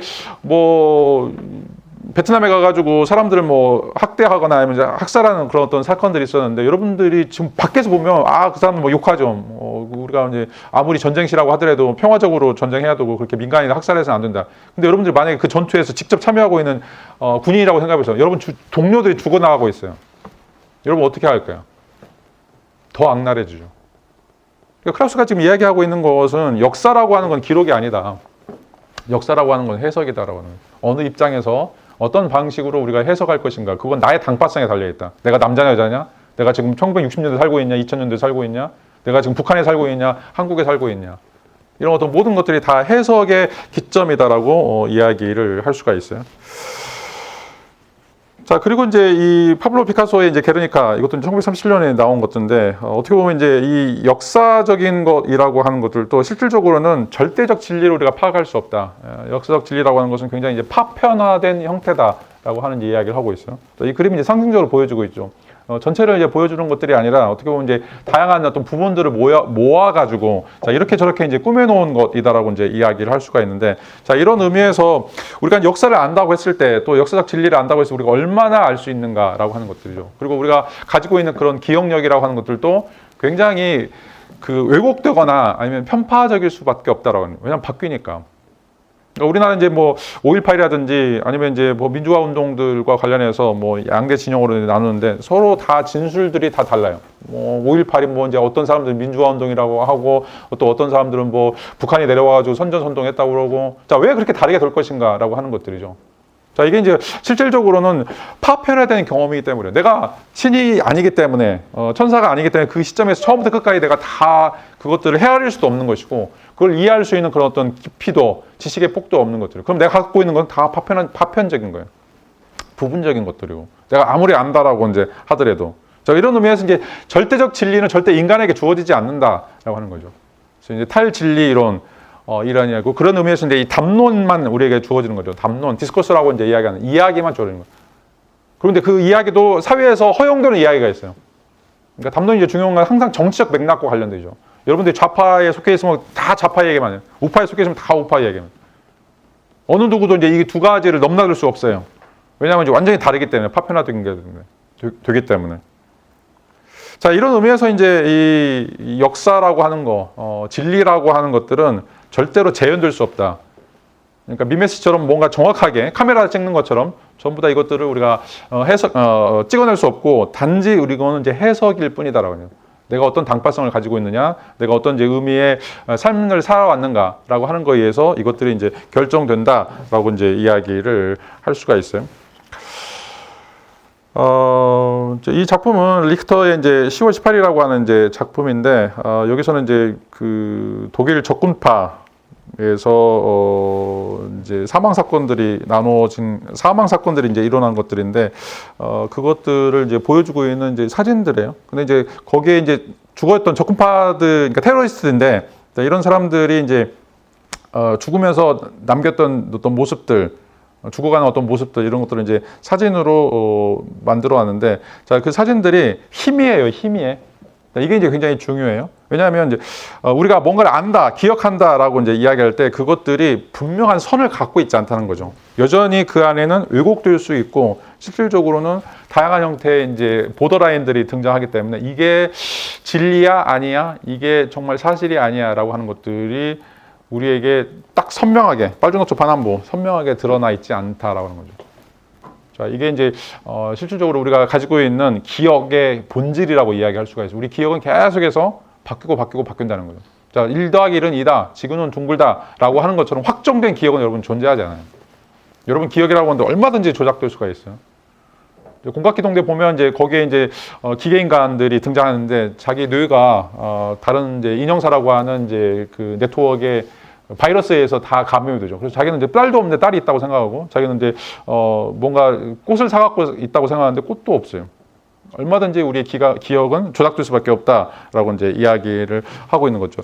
자, 이런 의미에서 실질적으로 우리가 알고 있는 이제 어떤 이제 사실들은 굉장히 이제 불완전하다. 그러면 이제 우리가 어떻게 알 수 있는가? 이건 이제 플랑스키의 이제 기억의 보관소라고 이제 이야기하는 것들인데 단지 우리는 이제 흔적만 가지고 있는 거죠. 여기 이제 수많은 사람들이 사진들이 쭉 이어져 있는데 우리가 이제 알고 있는 건 뭐냐? 저 사람이 누군지 우리가 알 수도 없고 저 사람을 알았다고 하더라도 실질적으로 우리에게 주어지는 거는 인상만 있는 거죠. 인상, 흔적만 주어진다라고 이제 이야기하고 있고, 자, 그런 것들이 네트워크로 이제 이루어지면서 우리에게는 단순하게 하나의 이미지, 잔상 또는 이제 어떻게 보면 희미한 영상으로서 이제 존재하는 것이다라고 하는 거예요. 그래서 지금까지 우리가 이제 그 역사의 진보로서 모더니즘을 이야기하는데 그 역사라고 하는 게 과연 있는가? 그 역사의 진보를 이루어가고 있는 진실이라고 하는 게 과연 남아있는가? 아니라는 거죠.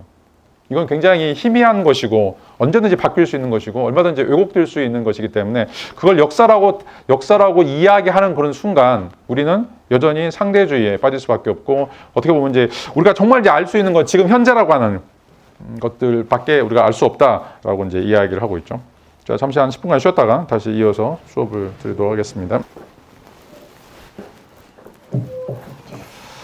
자, 다시 수업으로 돌아와서 아까는 이제 크라우스 이야기를 좀 했었고 또 이제 새로운 형태의 또 포스트 모더니즘 이론들을 예술과 접목시키는 이제 새로운 비평가로서 슈타인버그 이야기를 좀 논의를 하도록 하겠습니다. 대부분 다 이제 1970년도 초반에 등장했던 이제 이론가들이고, 이 사람들은 이제 기본적으로, 프랑스의 68혁명 이후에 이제 새로운 형태의 이제 사조들이 또 등장하게 되는데, 그걸 우리가 이제 포스트 모더니즘이라고 이야기할 수 있고, 그것은 지금까지 이제 1860년도 이후부터 거의 한 5, 60년 지배해왔던 이제 모더니즘에 대한 반발. 그러니까 모더니즘이 등장했던 건 이제 전통 예술에 대한 반발로 이제 등장했었는데, 이 사람들이 또 1960년도 이후부터 모더니즘이라고 하는 이제 실질적으로 전통 예술에 대한 대안으로서의 모더니즘이 더 이상 그 기능들을 이제 발휘하지 못하고, 자, 이것들이 또 실질적으로 미국이라고 하는 이제 자본주의 천병 역할들을 하게 되고, 또 이제 처음에는 이제 모더니즘이 이 아방가드적인 요소들을 가지고서 사람들에게 이제 새로운 인식, 새로운 구조, 새로운 어떤 세계들을 보여줬다라면, 문제는 뭐냐면 그것들이 굉장히 빠르게 학습이 됐다는 거예요. 그래서 여러분들이 처음에 이제 추상화 볼 때는 저게 뭔지 라고 이제 이야기하는데, 저 추상화에 대해서 이제 분석하는 방법들, 또 이해하는 방식들, 아까도 얘기했던 것처럼 말할 수 없는 거에 대해서 침묵해야 되는데, 말할 수 없는 거에 대해서 이제 말할 수 있는 그런 어떤 기술들을 개발하면서 대부분 다 이제 부르주아들, 특별히 이제 중산층 이상에서 그 모더니즘 작품들을 소화하기 시작하죠. 그리고 이제 그것들이 하나의 이제 사회적인 유행처럼 이제 흘러가게 되면서 더 이상 이게 이제 충격이 되지 못하는 거죠. 어떻게 보면 이제 예술이라고 하는 것은 우리 인식 구조, 우리 어떤 사고 틀들을 깨고 신선한 자극들을 줘야 되는데, 자, 이런 것들 이제 누구나 다, 뭐 개나 거리나 다 이야기할 수 있는 순간들이 왔을 때, 자, 더 이상 이게 우리의 인식들을 새롭게 창출할 수 있는 어떤 새로운 형식 또는 어떤 이제 그런 이데올로기적 대안이 이제 되지 못했다라고 이제 이야기할 수 있고, 그리고 이제 아까도 얘기했던 것처럼 자꾸 저걸 이제 다시 계몽주의적인 방식으로, 이성주의적인 방식으로, 합리주의적인 방식으로 예술을 이제 재편하려고 했을 때, 그 예술이 가지고 있는 그 생명성, 약동성, 자, 이런 것들이 이제 사라지게 되는 거죠. 어디에도 속하지 않겠다라고 하는 그런 어떤 독립적인 선언들이 완전히 이제 물거품 되는 과정들이 바로 이제 1960년도 이후부터 등장했던 이제 포스트 모더니즘의 시작이다라고 이제 이야기를 할 수가 있어요. 그리고 이제 1980년도, 70년도 이후에 뭐 라우센버그라든지 존스라든지 존 케이지라든지 이런 어떤 다양한 형태의 이제 새로운 예술가들이 이제 등장하게 되는데, 이런 어떤 예술가들이 어떤 방식들로 이제 이런 작업들, 아까 이제 얘기했던 것처럼 크라우스가 비판하고 있던 것들을 넘어서서 우리의 이제 역사성이라고 이야기하는 거, 또 우리가 가지고 있는 그 탈담론, 탈진리 이런 어떤 방식들을 예술에서 이제 구현해내고 있는지, 자, 이런 것들을 이제 이야기를 해보도록 하죠. 자, 이 사람이 이제 슈타인버그이고 뭐 20세기에 이제 가장 중요했던 예술 비평가 중에 하나다라고 이제 이야기를 할 수가 있어요. 자, 이제 이 사람이 그 등장하면서 이제 제시하고 있는 그런 어떤 개념이 바로 이제 그 두 가지인데, 하나는 플랫베드 그림 평면이에요. 플랫베드라고 하는 거는 이거예요. 평상처럼 저기 이제 평상처럼 지금 널쩍하게 넓혀져 있는 거고, 거기 위에다가 이제 뭔가 이제 콜라주라든지 아니면 이제 뭔가를 붙여 넣는 어떤 방식들로 이제 예술 개념이 완전히 바뀌게 돼요. 그러니까 그 전에 이제 예술이라고 하는 것은 추상화가 됐든 뭐가 됐든지 간에 기본적으로 회화나 조각이나 일정한 형태의 이제 장르 또 매체성이라고 이제 하는 거고, 그 매체는 섞이면 안 돼요. 회화는 회화대로, 조각은 조각대로 있어야 되는데, 자, 이제 이 플랫베드 개념이 이제 들어오면서 실제로 그 위에다가 모든 걸 다 놓을 수가 있어요. 모든 걸 다 배치할 수 있다라고 하는 것이 이제 중요한 개념이고, 그 다음에 또 이제 중요한 개념 하나는 예술은 현실 세계와 소통해야 된다라고 하는 거예요. 그러니까 이제 모더니즘은 실질적으로 이 세상을 떠나서 어떻게 보면 이제 영원한 거, 고귀한 거 또는 이제 혁신적인 거 이런 것들을 찾아가야 된다라고 이야기했죠. 자, 오늘 여러분들이 이제 받았던 이제 그 생각하게 보면, 자, 보들레르가 예술을 두 가지를 이야기해요. 하나는 현실적인 삶. 그러니까 예를 들어서 진흙처럼 우리가 살고 있는 그런 삶 속에서 정말 더럽고 추악하고 그런 것들이 있는데, 이걸 이제 악이라고 부르고 있죠. 근데 그 안에서 영원성을 발견해야 돼요. 그게 꽃이에요. 그래서 악의 꽃이라고 하는 것은 정말 이 진흙탕 같은 것, 그러니까 뭐 그 연꽃하고 불교에서 말하는 연꽃하고도 이제 비슷한 것들인데, 이 두 가지를 분리할 수 없다라고 이야기하고 있어요. 그러니까 생활 세계에서 우리가 밀착되어 있지만 그 생활 세계에 있는 어떤 진리나 영원한 어떤 빛이라든지 어떤 이제 절대선 이런 것들을 끄집어내야 된다. 이런 것들이 이제 보들레르가 얘기하는 모더니즘의 기본적인 틀이에요. 자, 근데 자, 포스트 모더니즘은 그 영원한 것들, 영속적인 것들, 보편적인 것들을 완전히 제거해버려요. 그런 건 존재하지 않기 때문에. 그러니까 우리가 가져야 될 것은 실제의 귀환이에요. 우리가 살고 있는 이 더러운 땅, 이 세계에서 벌어지고 있는 음탕한 일들, 여기서 벌어지고 있는 정말 그 안 좋은 것들, 자, 이거를 우리가 품어야 돼요.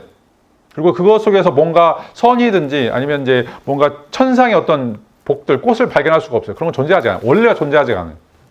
자, 이게 지금 이제 포스트 모더니즘의 기본적인 출발점이라고 이야기할 수가 있어요. 그래서 플랫베드 그림처럼 경계가 무너지는, 더 이상 예술이라고 하는 것이 회화나 조각이나 장르처럼 뭔가 하나씩 독특한 매체들을 가져야 된다. 이것들이 무너지게 되고, 그래서 여기 이제 트럭 위에 아무거나 다 올라올 수 있는 것처럼 그것들이 이제 가능하다라고 하는 것들이고, 실질적으로 또 이런 것들은 뭔가 이제 운반을 해야 되죠. 이것들이 있는 이유는 뭐냐면, 우리의 삶 속에서 뭐 영원한 천국이나 지옥이든지 이런 것들은 아무런 의미가 없는 것들이고, 우리가 살고 있는 삶의 현장, 여기서 우리가 어떻게 버틸 것인가, 여기서 어떻게 사람들을 계속해서 존속해 나갈 것인가, 자, 이런 것들에 대한 고민이 이제 필요하다라고 하는 것들을 이제 제시한 유명한 이제 철학자라고 이제 이야기를 할 수가 있죠.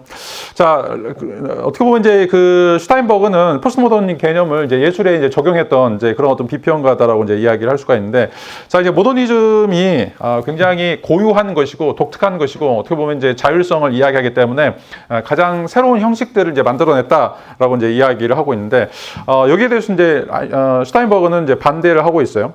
다른 이제 기준들이라고 하는 책에서 르네상스 이후부터 계속해서 예술은 새로운 형식들을 이제 만들어 놨다.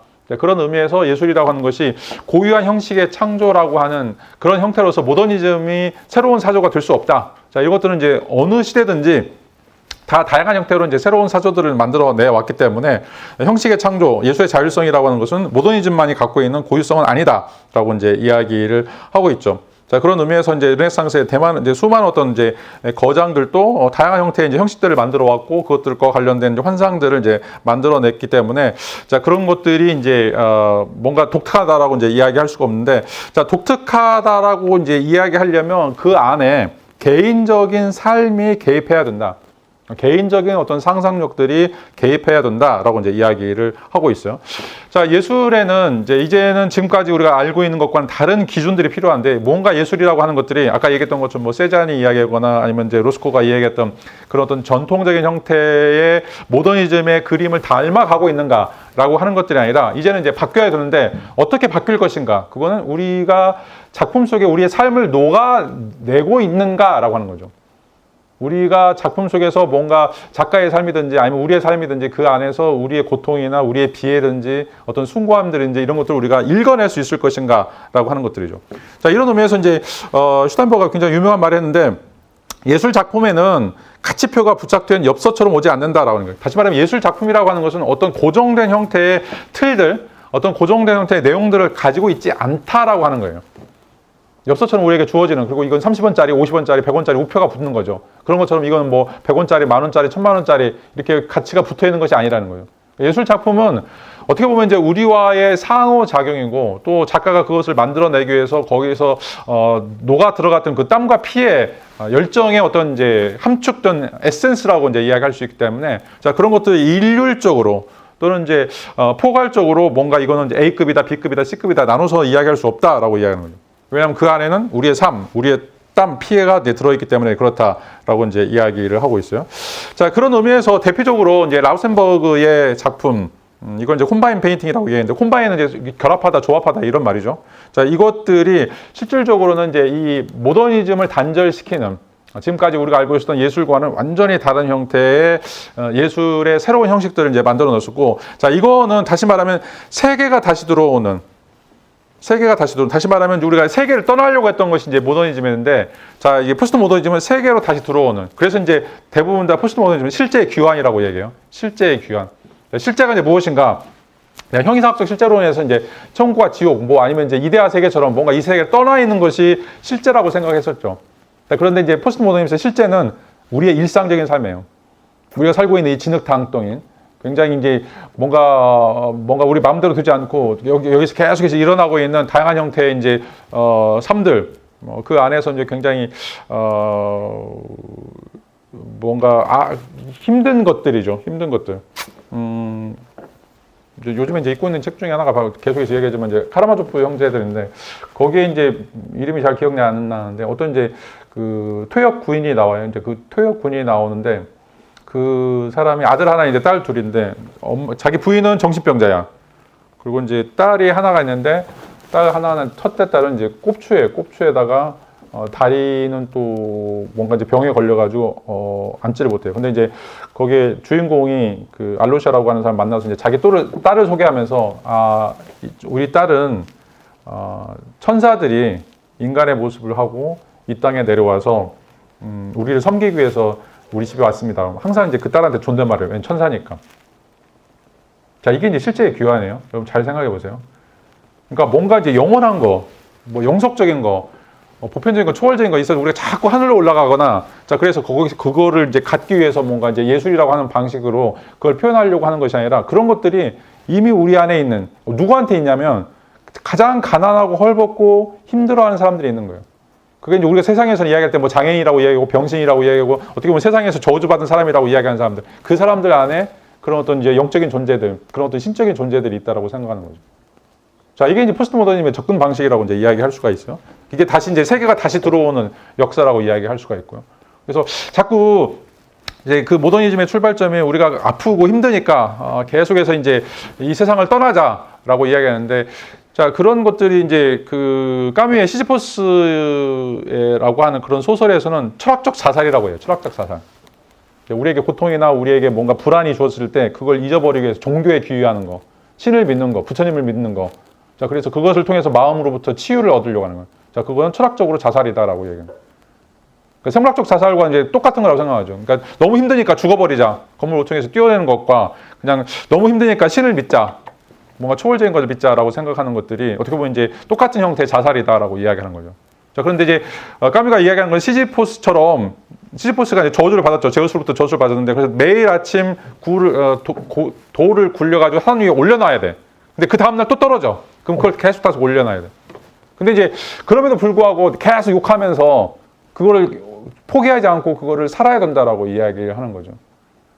자, 이게 이제 굉장히 이제 어려운 건데, 이게 지금 포스트 모더니즘 이제 이야기하는 세계가 다시 들어오는 것들이고, 그리고 그것들이 우리의 어떤 삶의 형태들을 작품 속에서 구현하려고 하는 것, 삶을 계속해서 그 예술 속에 구현하려고 하는 작품이 바로 이제 이런 이제 콤바인 형태의 새로운 포스트 모더니즘의 예술이다라고 이제 이야기를 할 수가 있어요. 자, 이제 라우센버그의 가장 대표적인 작품 중에 하나가 이제 이 모노그램이라고 하는 것들인데, 자, 여기도 보면 이제 이게 그림일까 조각일까 뭐 이해하기 힘든 다양한 형태의 이제 요소들이 콤바인되어 있죠. 콤바인되어 있다는, 이제 연합되어 있다, 연상되어 있다라고 이야기하는데, 자, 이것들이 이제 보면 우리가 알고 있는 것들이에요. 뭐 염소라든지 아니면 타이어, 폐 타이어라든지 이런 것들을 통해서 우리 어떤 삶 속에 무엇이 계속해서 우리의 삶을 이끌어 가고 있는가, 또 우리와 삶과 어떻게 연관되어 있는가, 이런 것들을 이제 보여주는 것이다라고 이야기를 할 수가 있죠.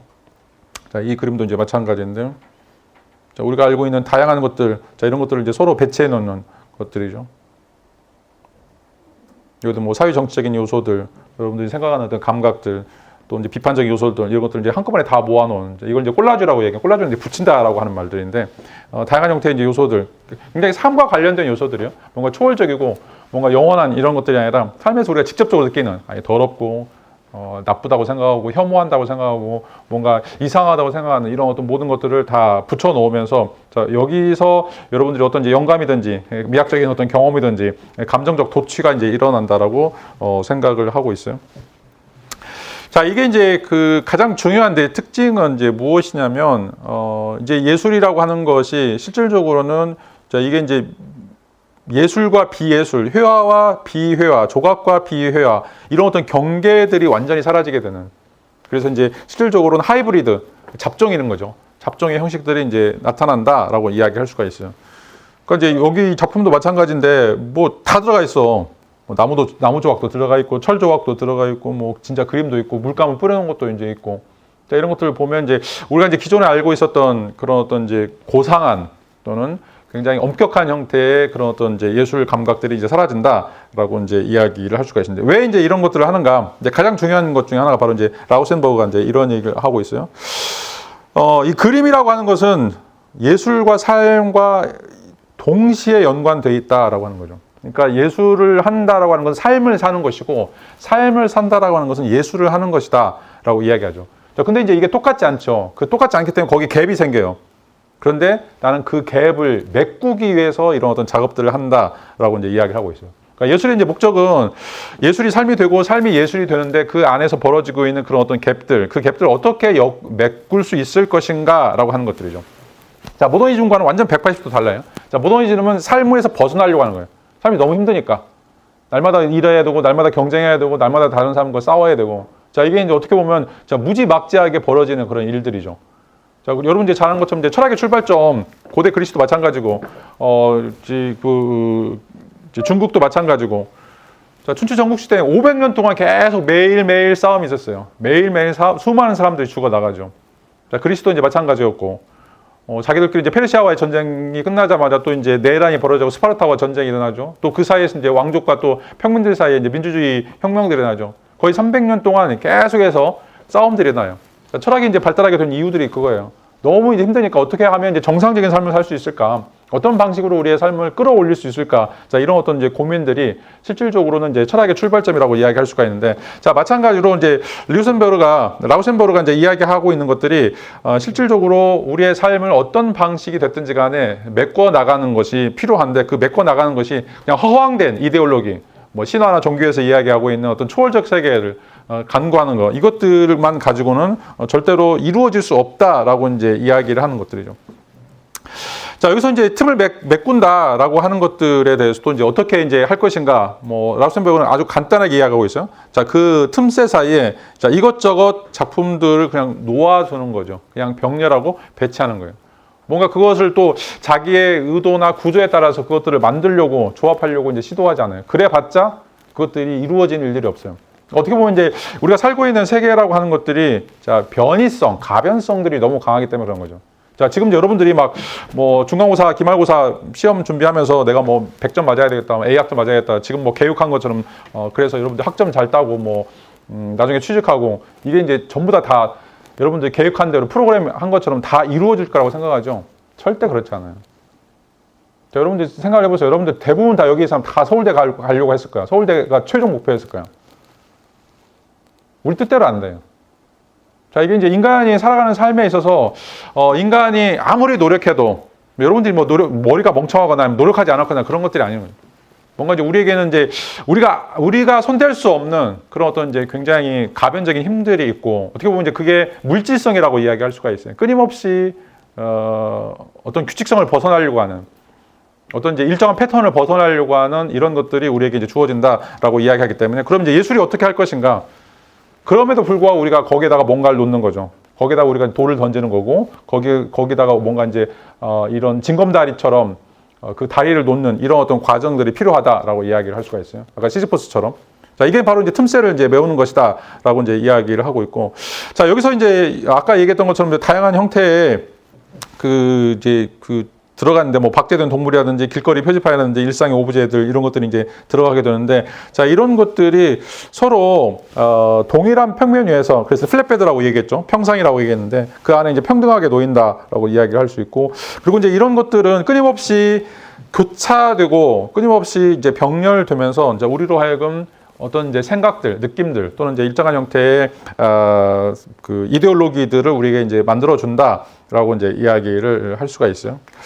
자, 그리고 이제 그 또 중요한 특징 중에 하나가 이 콤바인 작품들이 이제 균열이라고 하는, 럽처라고 하는 이제 이야기를 하게 되는데, 아까도 이제 얘기했던 것처럼 이제 그 콤바인 페인팅은 이제 프레임에서 뛰어나와가지고 뭔가 이제 그 터져 나오는 이런 것들, 또 이제 오브제가 뭐 캔버스를 찢고 들어가는 이제 이런 어떤 이제 작품들이 이제 일어나게 되는데, 자, 이런 것들은 실질적으로 회화나 작품이 이제 평면, 2차원적인 평면으로서 어떤 것들이 아니라 우리의 실제적인 삶이라고 하는 것들이죠.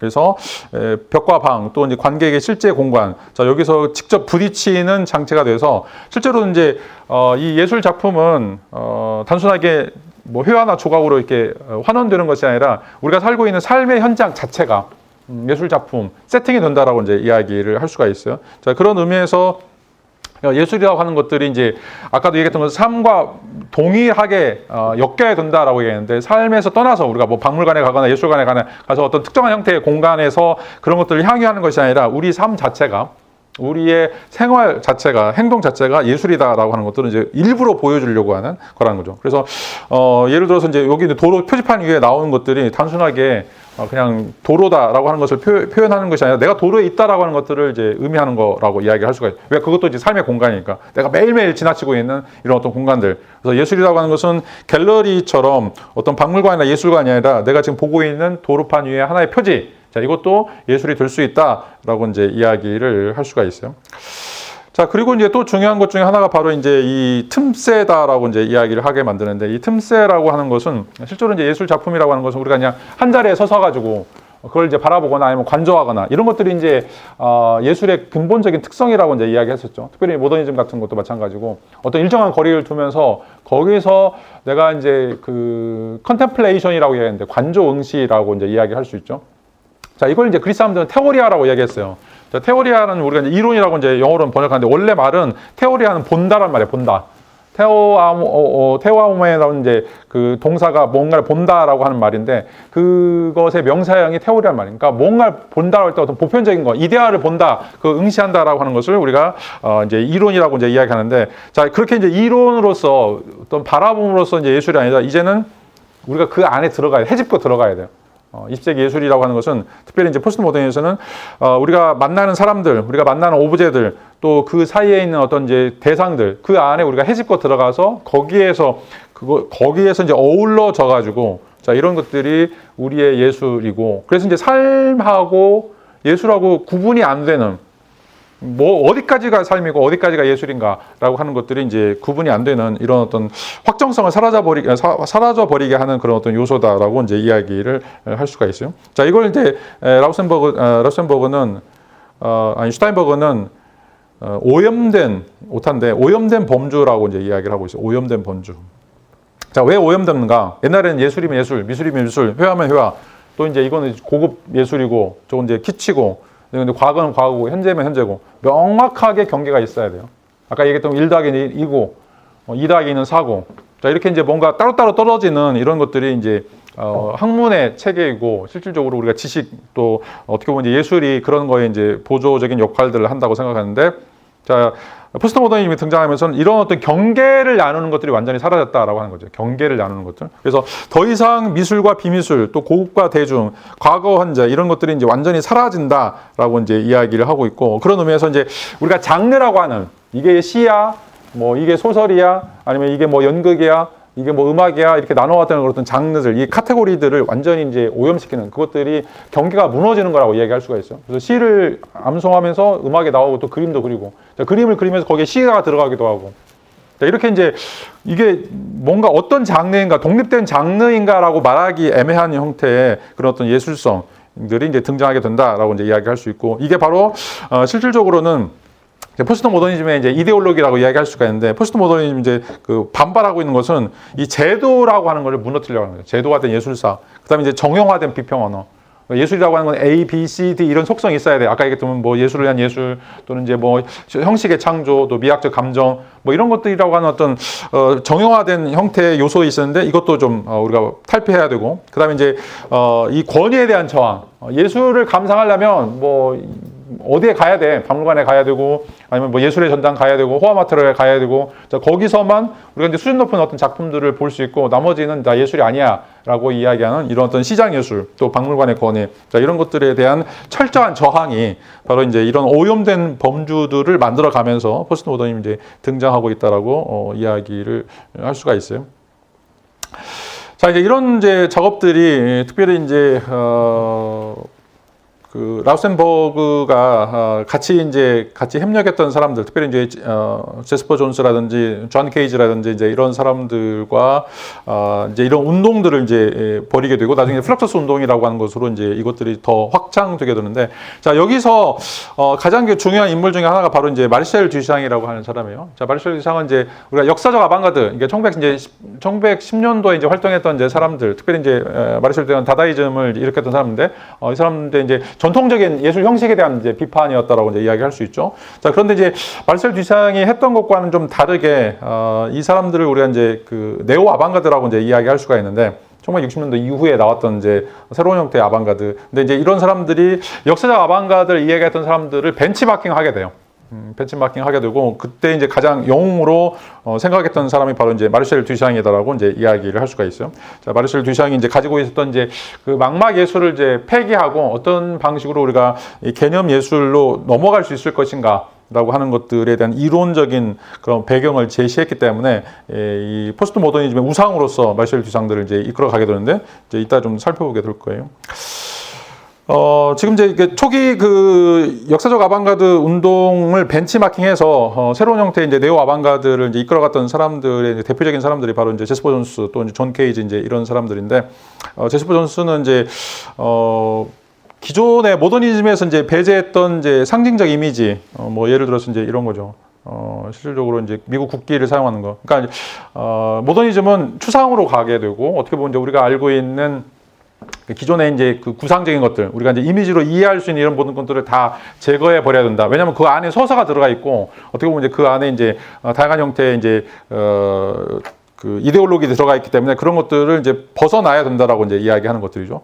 자, 그래서 이제 그린버그도 얘기했지만, 이제 자본주의에 종속되거나, 아니면 이제 사회주의에 종속되거나, 아니면 파시즘에 종속되는, 자, 이런 것들이 이제 예술을 무가치하게 만드는, 어떻게 보면 이제 예술이 그 제도에 이바지하게 만드는 것들인데, 자, 이제 제스퍼 존스는 이제 이걸 이제 노골적으로 이제 드러내고 있죠. 그다음에 이제 존 케이지 같은 경우에는 이제 음악이라고 하면 무엇인가? 라고 하는 것에 대해서 도전적인 이제 딴지를 걸었던 이제 사람인데, 가장 대표적인 게 바로 이제 4분 33초라고 하는 작품이에요. 지난번에 얘기했던 것처럼 이 존 케이지는 4분 30초 동안 아무것도 연주하지 않아요. 아무것도 연주하지 않고, 연주한 건 단순하게 이제 쉼표를 연주한 거죠. 1악장, 2악장, 3악장, 4악장 이렇게 가면서, 또 이제 사람들이 이제 아무것도 연주하니까 막 웅얼웅얼 거려요. 자, 그게 바로 음악이 된 거죠. 관객들과 서로 이제 상호작용하면서 쉼표를 연주하면서 거기서 벌어지고 있는 그런 에피소드와 관련돼서 사람들의 어떤 반응들, 자, 이런 것들이 굉장히 이제 그 진정한 예술이다, 진정한 이제 음악이다라고 하는 이제 이야기하죠. 굉장히 큰 사고 실험이라고 이제 이야기할 수가 있는데, 자, 여기에 이제 가장 중요한 역할을 했던 게 바로 이제 듀샹이에요. 듀샹이라고 하는 것이, 자, 우리가 이제 예술이라고 하는 것은 무엇인가? 기본적으로 이제 시각성이라고 이야기하는, 다시 말해 우리가 예술은 이제 보거나 듣거나 이런 어떤 이제 것들에 관련이 되는데, 듀샹의 이제 이론에 따르면, 자, 이건 이제 듀샹의 이론을 해석한 이제 그 신 아방가드 이론들이 제시하고 있는 이제 설명이라고 얘기할 수가 있어요. 자, 이 사람들에 따르면 우리가 이제 망막 예술이라고 이제 이야기할 수 있는데, 그 망막 예술이라고 하는 것은 우리가 가지고 있는 감각이죠. 눈, 코, 입이라고 하는 것들을 통해서 거기서 이제 예술을 우리가 향유하게 되는데, 이제 가장 중요한 건 아까 얘기했던 것처럼 여러분들이 감각과 지각이 다르다고 하는 사실을 알아야 돼요. 감각과 지각. 그러니까 감각은 우리 망막에 맺혀 있는 것들인데 그것을 넘어서서 여러분 뇌에서 그걸 해석한다는 거죠. 그건 이제 지각으로 넘어가는데 그 지각으로 넘어가는 방식이 바로 새로운 형태의 예술이다라고 해요. 그게 바로 이제 포스트 모더니즘의 가장 중요한 특징인데 그게 언어나 사유나 시각의 이 상호작용을 통해서 여러분 뇌 속에서 다시 말하면 여러분 이제 시각 피질에서 어떤 이미지를 만들어내는가, 어떤 청각적인 이미지를 만들어내는가, 어떤 시각적인 이미지를 만들어내는가라고 하는 것이 이제는 예술이 포커스를 맞춰야 되는 것이다라고 하는 이제 주장을 듀샹이 한 거죠.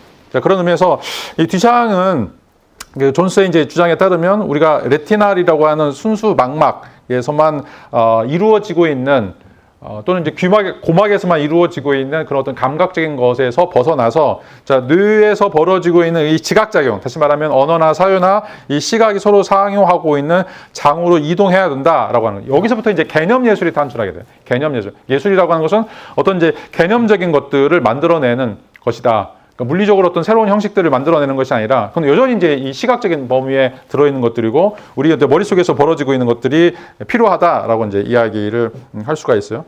자, 그린버그에 따르면 이제 이 옵티컬리티라고 하는 이제 시각성, 시각성이라고 하는 것은 뭐 회화나든지 조각이라든지, 이것들이 이제 가지고 있는 색채, 형태, 표면, 자, 이런 것들이 이제 순수한 시각 자극을 통해서 우리에게 어떤 일정한 효과들을 불러일으키는 것들이죠. 자, 여기 있는 이 그림을 보면서 여러분들 이제 시각적인 효과, 이걸 이제 미학적인 효과라고 하는데 이런 것들이 우리에게 불러일으켜지죠. 그리고 이런 것들이 어떤 이제 충격의 형태로서 주어지기도 하고, 이런 것들 여러분 이제 아름답다라고도 하기도 하고, 어떻게 이제 숭고하다고도 이제 이야기하고 있는데, 자, 이런 것들이 실질적으로 이제 모더니즘 예술이 가지고 있는 기본적인 특징이다라고 이제 이야기를 할 수가 있어요. 자, 그래서 모더니즘은 그린버그가 이야기하는 것처럼 실질적으로 우리는 회화가 가질 수 있는 가장 순수하고 고유한 경험, 자, 이게 이제 색이든지 면이든지 구조든지 색감이든지, 자, 이런 걸 통해서 우리가 그것들을 깨닫게 된다, 또 그걸 이제 느끼게 된다라고 이제 이야기를 할 수가 있어요. 자, 이게 이제 모더니즘의 출발점이고 모더니즘의 가장 대표적인 특성이다라고 이제 이야기를 할 수가 있죠. 그래서 19세기 이후부터 이 인상주의, 또 후기 인상주의, 또 뭐 다양한 형태의 이제 아방가르드 운동들이 이 사실 묘사라고 하는 그런 기능, 이 미메시스 기능에서 벗어나서 이제 이 보는 방식, 옵티컬리티라고 하는 이제 보는 방식을 굉장히 이제 중요시하게 이제 생각을 하고 있는데, 자, 이게 이제 바로 시각성, 옵티컬리티라고 이야기하고 있고, 이걸 이제 듀샹이 이야기하고 있는 망막 예술이라고 이제 이야기하는 것들이죠. 자, 이런 것들을 우리가 이제 어떻게 이어갈 것인가라고 하는 것이 모더니즘의 그 출발점에 따르면 이것에 대한 이제 반기들이 실질적으로는 이제 포스트 모더니즘의 공격이다라고 이제 이야기를 할 수가 있어요. 그래서 그린버그가 볼 때 이런 어떤 망막 예술 중에서 이 옵티컬리티를 가장 잘 표현한 것들이 이 폴록의 이제 그 올 오버 페인팅 또는 이제 뉴만의 이제 시프, 이런 작업들이 우리로 하여금 시각적 효과들을 가장 극대화시키는 것이다라고 이야기를 할 수가 있어요. 자, 이게 이제 폴록이 올 오버 작업을 하는 거죠. 물감을 뿌리면서 색채들을 통해서 우리에게 이제 이상한 어떤 일정한 형태의 효과들을 불러일으키고, 이제 뉴만의 이제 지퍼인데, 자, 이제 색면 사이에 어떤 이제 일정한 형태의 이제 금을 그으면서 이것이 우리로 하여금 뭔가 시각적인 효과, 강렬한 효과들을 이제 불러일으킨다라고 이제 이야기를 할 수가 있어요. 뭐 이건 이제 잘 보이지 않지만 이제 더 가까이서 보면 이런 어떤 것들을 통해서 이런 질감이든지 아니면 이제 명암이든지 뭐 이런 어떤 것을 통해서, 그러니까 매체가 가지고 있는 기본적인 어떤 특징을 통해서 실질적으로 우리에게 이제 이런 효과들을 불러일으킨다라고 이제 이야기를 할 수가 있어요. 자, 이런 어떤 시각성에 대해서 이제 프라이드는 더 이제 더 진보적인 이제 이야기를 하게 되는데, 자, 이거는 이제 예술이라고 하는 것은 우리가 이 그림을 이제 보는 순간, 이 작품을 우리가 이제 감상하는 순간, 이제 순간적, 동시적으로 주어져야 된다라고 이제 이야기를 하고 있어요. 이런 의미에서 이제 이 옵티컬리티라고 하는 것은 실질적으로 우리에게 즉각적으로 파악될 수 있는 어떤 형이상학적인 어떤 원리들, 또는 이제 그 안에 확보되어 있는 어떤 이제 그 그림의 어떤 본질들, 이런 것들이 우리의 시각성을 통해서 실질적으로 이제 총체성을 가져다 줘야 된다라고 이제 이야기를 하고 있죠. 자, 이런 것들이 어떻게 보면 이제 그 포스트 모더니즘이 비판하고 있는 가장 이제 근본적인 특성이라고 이제 이야기를 할 수 있고, 이런 것들에 대한 이제 반론들이 실질적으로 이제 아까 했던 콤바인 페인팅처럼 완전히 이제 이것들을 그 벗어나려고 하는, 그러니까 우리가 이제 보고 있는 것들과는 완전히 다른 형태의 특성들을 이제 보여주고 있는 그런 어떤 작품으로 이제 가야 된다라고 이야기를 할 수가 있어요. 자, 이제 이런 것의 출발점이 바로 이제 듀샹의 소변기다라고 이제 이야기할 수가 있는데, 이 소변기라고 하는 것은 실질적으로 우리가 알고 있는 이제 눈에 보이는 것과는 다른 형태의 대상들, 다른 형태의 대상들을 우리가 이제 그 작품으로부터 유추해낼 수 있는 어떤 능력들. 자, 그런 것들은 이제 이 시각 망막에 달려 있는 것들이 아니라 실질적으로는 우리 어떤 사고 또는 이제 개념 또는 이제 우리 어떤 언어적인 어떤 습관들 이런 것들이 실질적으로는 이제 우리로 하여금 새로운 형태의 예술들을 만들어 주는 것이다라고 이제 이야기를 할 수가 있어요. 그래서 이제 듀샹에 따르면 회화는 보는 대상이 아니라 이제는 읽고 해석하고 있는 텍스트다라고 이제 이야기를 하고 있죠. 그래서 이 작품을 우리가 이해할 때는 눈으로 이해하는 것, 시각성, 비저빌리티가 아니라 이제 말과 개념 또 삶, 어떤 생활들이 이제 필요하다라고 이제 이야기를 할 수가 있어요. 그래서 이제 이 대표적인 작품이 이 소변기인데 이걸 이제 샘이라고 부르고 있죠. 자, 여기서 이제 여러분들이 이 샘이라고 하는 파운트이라고 하는 그 작품의 이름을 들으면서 그다음에 여기에 이제 제목이나 서명들을 보면서 또 전시장에 이것이 놓여 있다고 하는 것을 보면서 여러분들이 생각이 바뀌기 시작해요. 이게 소변기인가? 소변기가 아닌가라고 하는 것들이죠. 그러니까 이제 이게 어떤 장소에 있느냐에 따라서 예술 작품이 될 수도 있고 그냥 소변기가 될 수도 있는데 그것은 맥락이라는 거죠. 이것이 전시되어 있는 공간, 여기에 써 있는 어떤 글자들, 그리고 이것들이 가지고 있는 어떤 이제 공간적인 함의들, 자, 이것들에 따라서 실질적으로는 이것을 이해하는 어떤 방식들이 달라진다라고 이제 이야기를 하고 있어요. 또 다른 이제 얘는 이제 이런 거예요. 자, 이제 모나리자 그림을 이제 그려놓고서 여기다가 이제 LHOOQ라고 하는 이제 말을 써놔요. 자, 이건 이제 불어로 엘라쇼가 귤이라고 하는 말인데 이거는 이제 굉장히 음담 패설 중에 하나예요. 이 여자가 이제 성적으로 흥분해 있구나라고 하는 것을 이제 표현한 건데 여러분들이 이제 모나리자만 있으면 굉장히 이제 거룩한 이미지나 성스러운 이미지를 가질 거예요. 근데 여기다가 이제 이렇게 쌍스러운 말을 갖다 놓으면 아, 이거는 이제 뭔가 이제 직업 여성이거나 아니면 굉장히 희화되는 것들을 느낄 수 있죠. 자, 동일한 X라고 하는 대상이 어떤 맥락에 들어가냐에 따라서 이게 굉장히 성스러운, 마리아처럼 성스러운 존재가 되면서 또 한편에는 굉장히 이제 그 안 좋은 창녀나 직업 여성처럼 굉장히 세속적으로는 그 음흉한 이런 뜻으로 바뀌는, 야, 뭐에 의해 바뀌었는가? 저런 맥락이죠, 맥락. 저 글자를 썼느냐 안 썼느냐에 따라서 한 작품이라고 하는 것이 A라고 해석될 수도 있고 B라고 해석될 수도 있다라고 또 이야기를 할 수가 있어요. 또 여기는 이제 그 주어진 거라고 하는 건데, 자, 여기다 이제 문을 설치해 놓고 안막을 설치해 놓고 뒤에 이제 그림을 이제 보이게 하는 것들인데, 자, 이거를 이제 그림을 보게 되면, 자, 이제 이것처럼 뭔가 이상한 이제 그림들이 보여요. 자, 이게 뭘까? 어떻게 보면 이제 여자가 벗은 것처럼 보이기도 하고, 또 뭐 짐승이 있는 것처럼 보이기도 하고, 사람 있는 것처럼 보이기도 하는데, 자, 이거는 알 수가 없어요. 이걸 알려면 해설이 필요해요. 맥락이 이제 필요한 것들이죠. 그러니까 이제 우리가 본다라고 하는 것들이 이제 굉장히 객관적이거나 중립적인 것이다라고 이제 생각하지만 듀샹이 이제 우리에게 보여주고 있는 것은 우리가 본다라고 하는 것은 맥락 의존적이다라고 하는 거죠. 맥락 의존적이다. 우리가 어떤 것을 본다라고 하는 것은 반드시 그것과 관련되어 있는 일정한 형태의 틀들, 기준들에 의해서만 우리가 이것들을 사고할 수 있다라고 이제 이야기하는 거죠. 만약에 이제 그런 것들이 이제 존재하지 않는다라면 실질적으로 우리가 이것들을 이해할 수 없다라고 이제 이야기하는 것들이죠. 자, 이게 이제 과학책에서도 이야기할 때 이론 의존성이에요. 이론 의존성. 여러분 이제 전자현미경이나 전자망원경, 자, 보면 그게 다 객관적으로 이야기를 하는 것처럼 보이는데 실적으로는 그것들 만들기 앞서 이거는 이렇게 해석하라고 하는 이론이 탑재가 되어 있어요.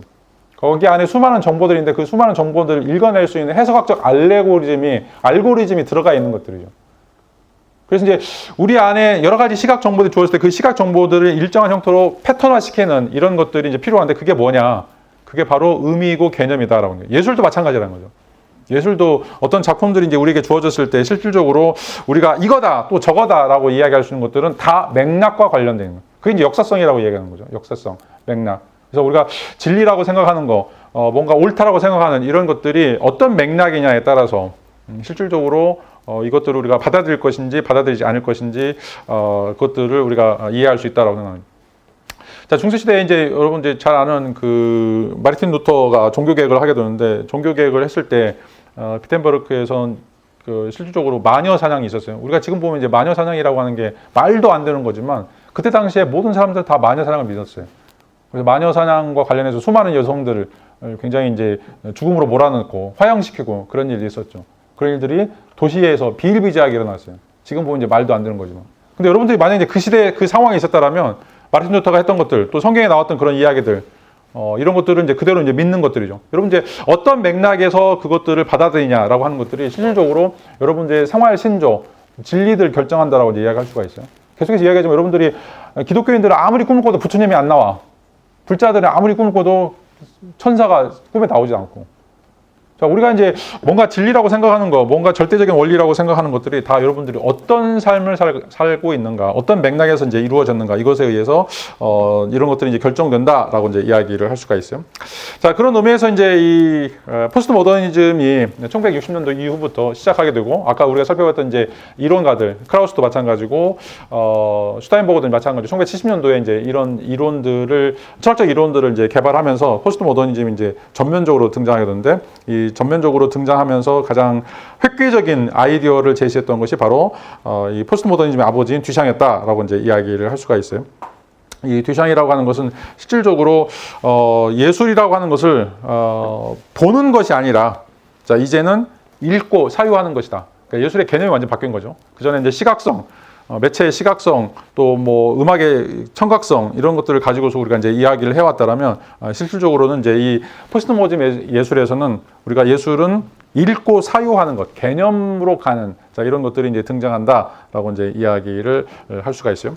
자, 이제 오늘 이제 수업을 좀 정리하도록 하죠. 자, 오늘 이제 수업은 1970년도에 등장했던 이제 두 명의 이제 이론가들을 통해서 여러분들이 이제 어떤 방식의 새로운 예술이 등장했는가라고 하는 것들을 살펴봤었는데, 특별히 이제 크라우스는 예술이 진보한다, 예술이 역사적으로 이제 그 진보한다라고 하는 생각들에 대해서 이제 엄청나게 반대를 했었고, 그래서 이제 예술이 특별히 이제 모더니즘이 가지고 있는 다양한 형태의 요소들인데 그 중에서 그것들의 공통 분모만 정의 속성만 따가지고 마치 그것들이 역사적으로 세잔의 작품, 뭐 로스코의 작품 이런 것들을 따라가고 있기 때문에 이게 정통이다, 캐논이다라고 하는 이제 이런 것들에 대해서 이제 반대하게 됐고, 왜냐하면 이제 이 역사성이라고 하는 것은 다양한 형태의 사람들이 분출해서 그 시대, 그 지역마다 그런 어떤 고민들을 가지고서 이제 만들어 놓은 새로운 형식의 예술인데, 그런 어떤 새로운 형식의 예술이라고 하는 것을 딱 하나만 잡고서 이게 이제 주류에 속했느냐 속하지 않느냐라고 하는 것에 의해서 판단한다라고 하는 것이 굉장히 이제 잘못된 것이다라고 이제 이야기를 할 수 있고, 그다음에 이제 슈타인버거는 라우센버그의 이제 작품들을 보면서 이제 예술이라고 하는 것은 이제 실제 규환이다. 다시 말하면 삶을 이끌어오는, 삶을 다시 예술 속에 들어와야 되는 이런 것이 강하다라고 하는 이제 주장을 하게 되죠. 그래서 모더니즘은 삶으로부터 어떻게 해서 벗어날 것인가, 모더니즘부터 어떻게 벗어날 것인가라고 하는 것들이 이제 예술의 고민이었다라면, 이제 라우센버그로부터는 예술 속에 어떻게 삶을 집어넣을 것인가라고 하는 거죠. 삶과 예술의 그 갭을 어떻게 줄일 것인가라고 하는 것들이 이제 굉장히 큰 고민이었었고, 그다음에 이제 이런 작업들을 대표적으로 했던 사람이 바로 이제 듀샹이라고 이야기할 수가 있는데, 이 듀샹은 예술이라고 하는 것이 망막 예술, 다시 말하면 시각성, 이걸 떠나야 된다.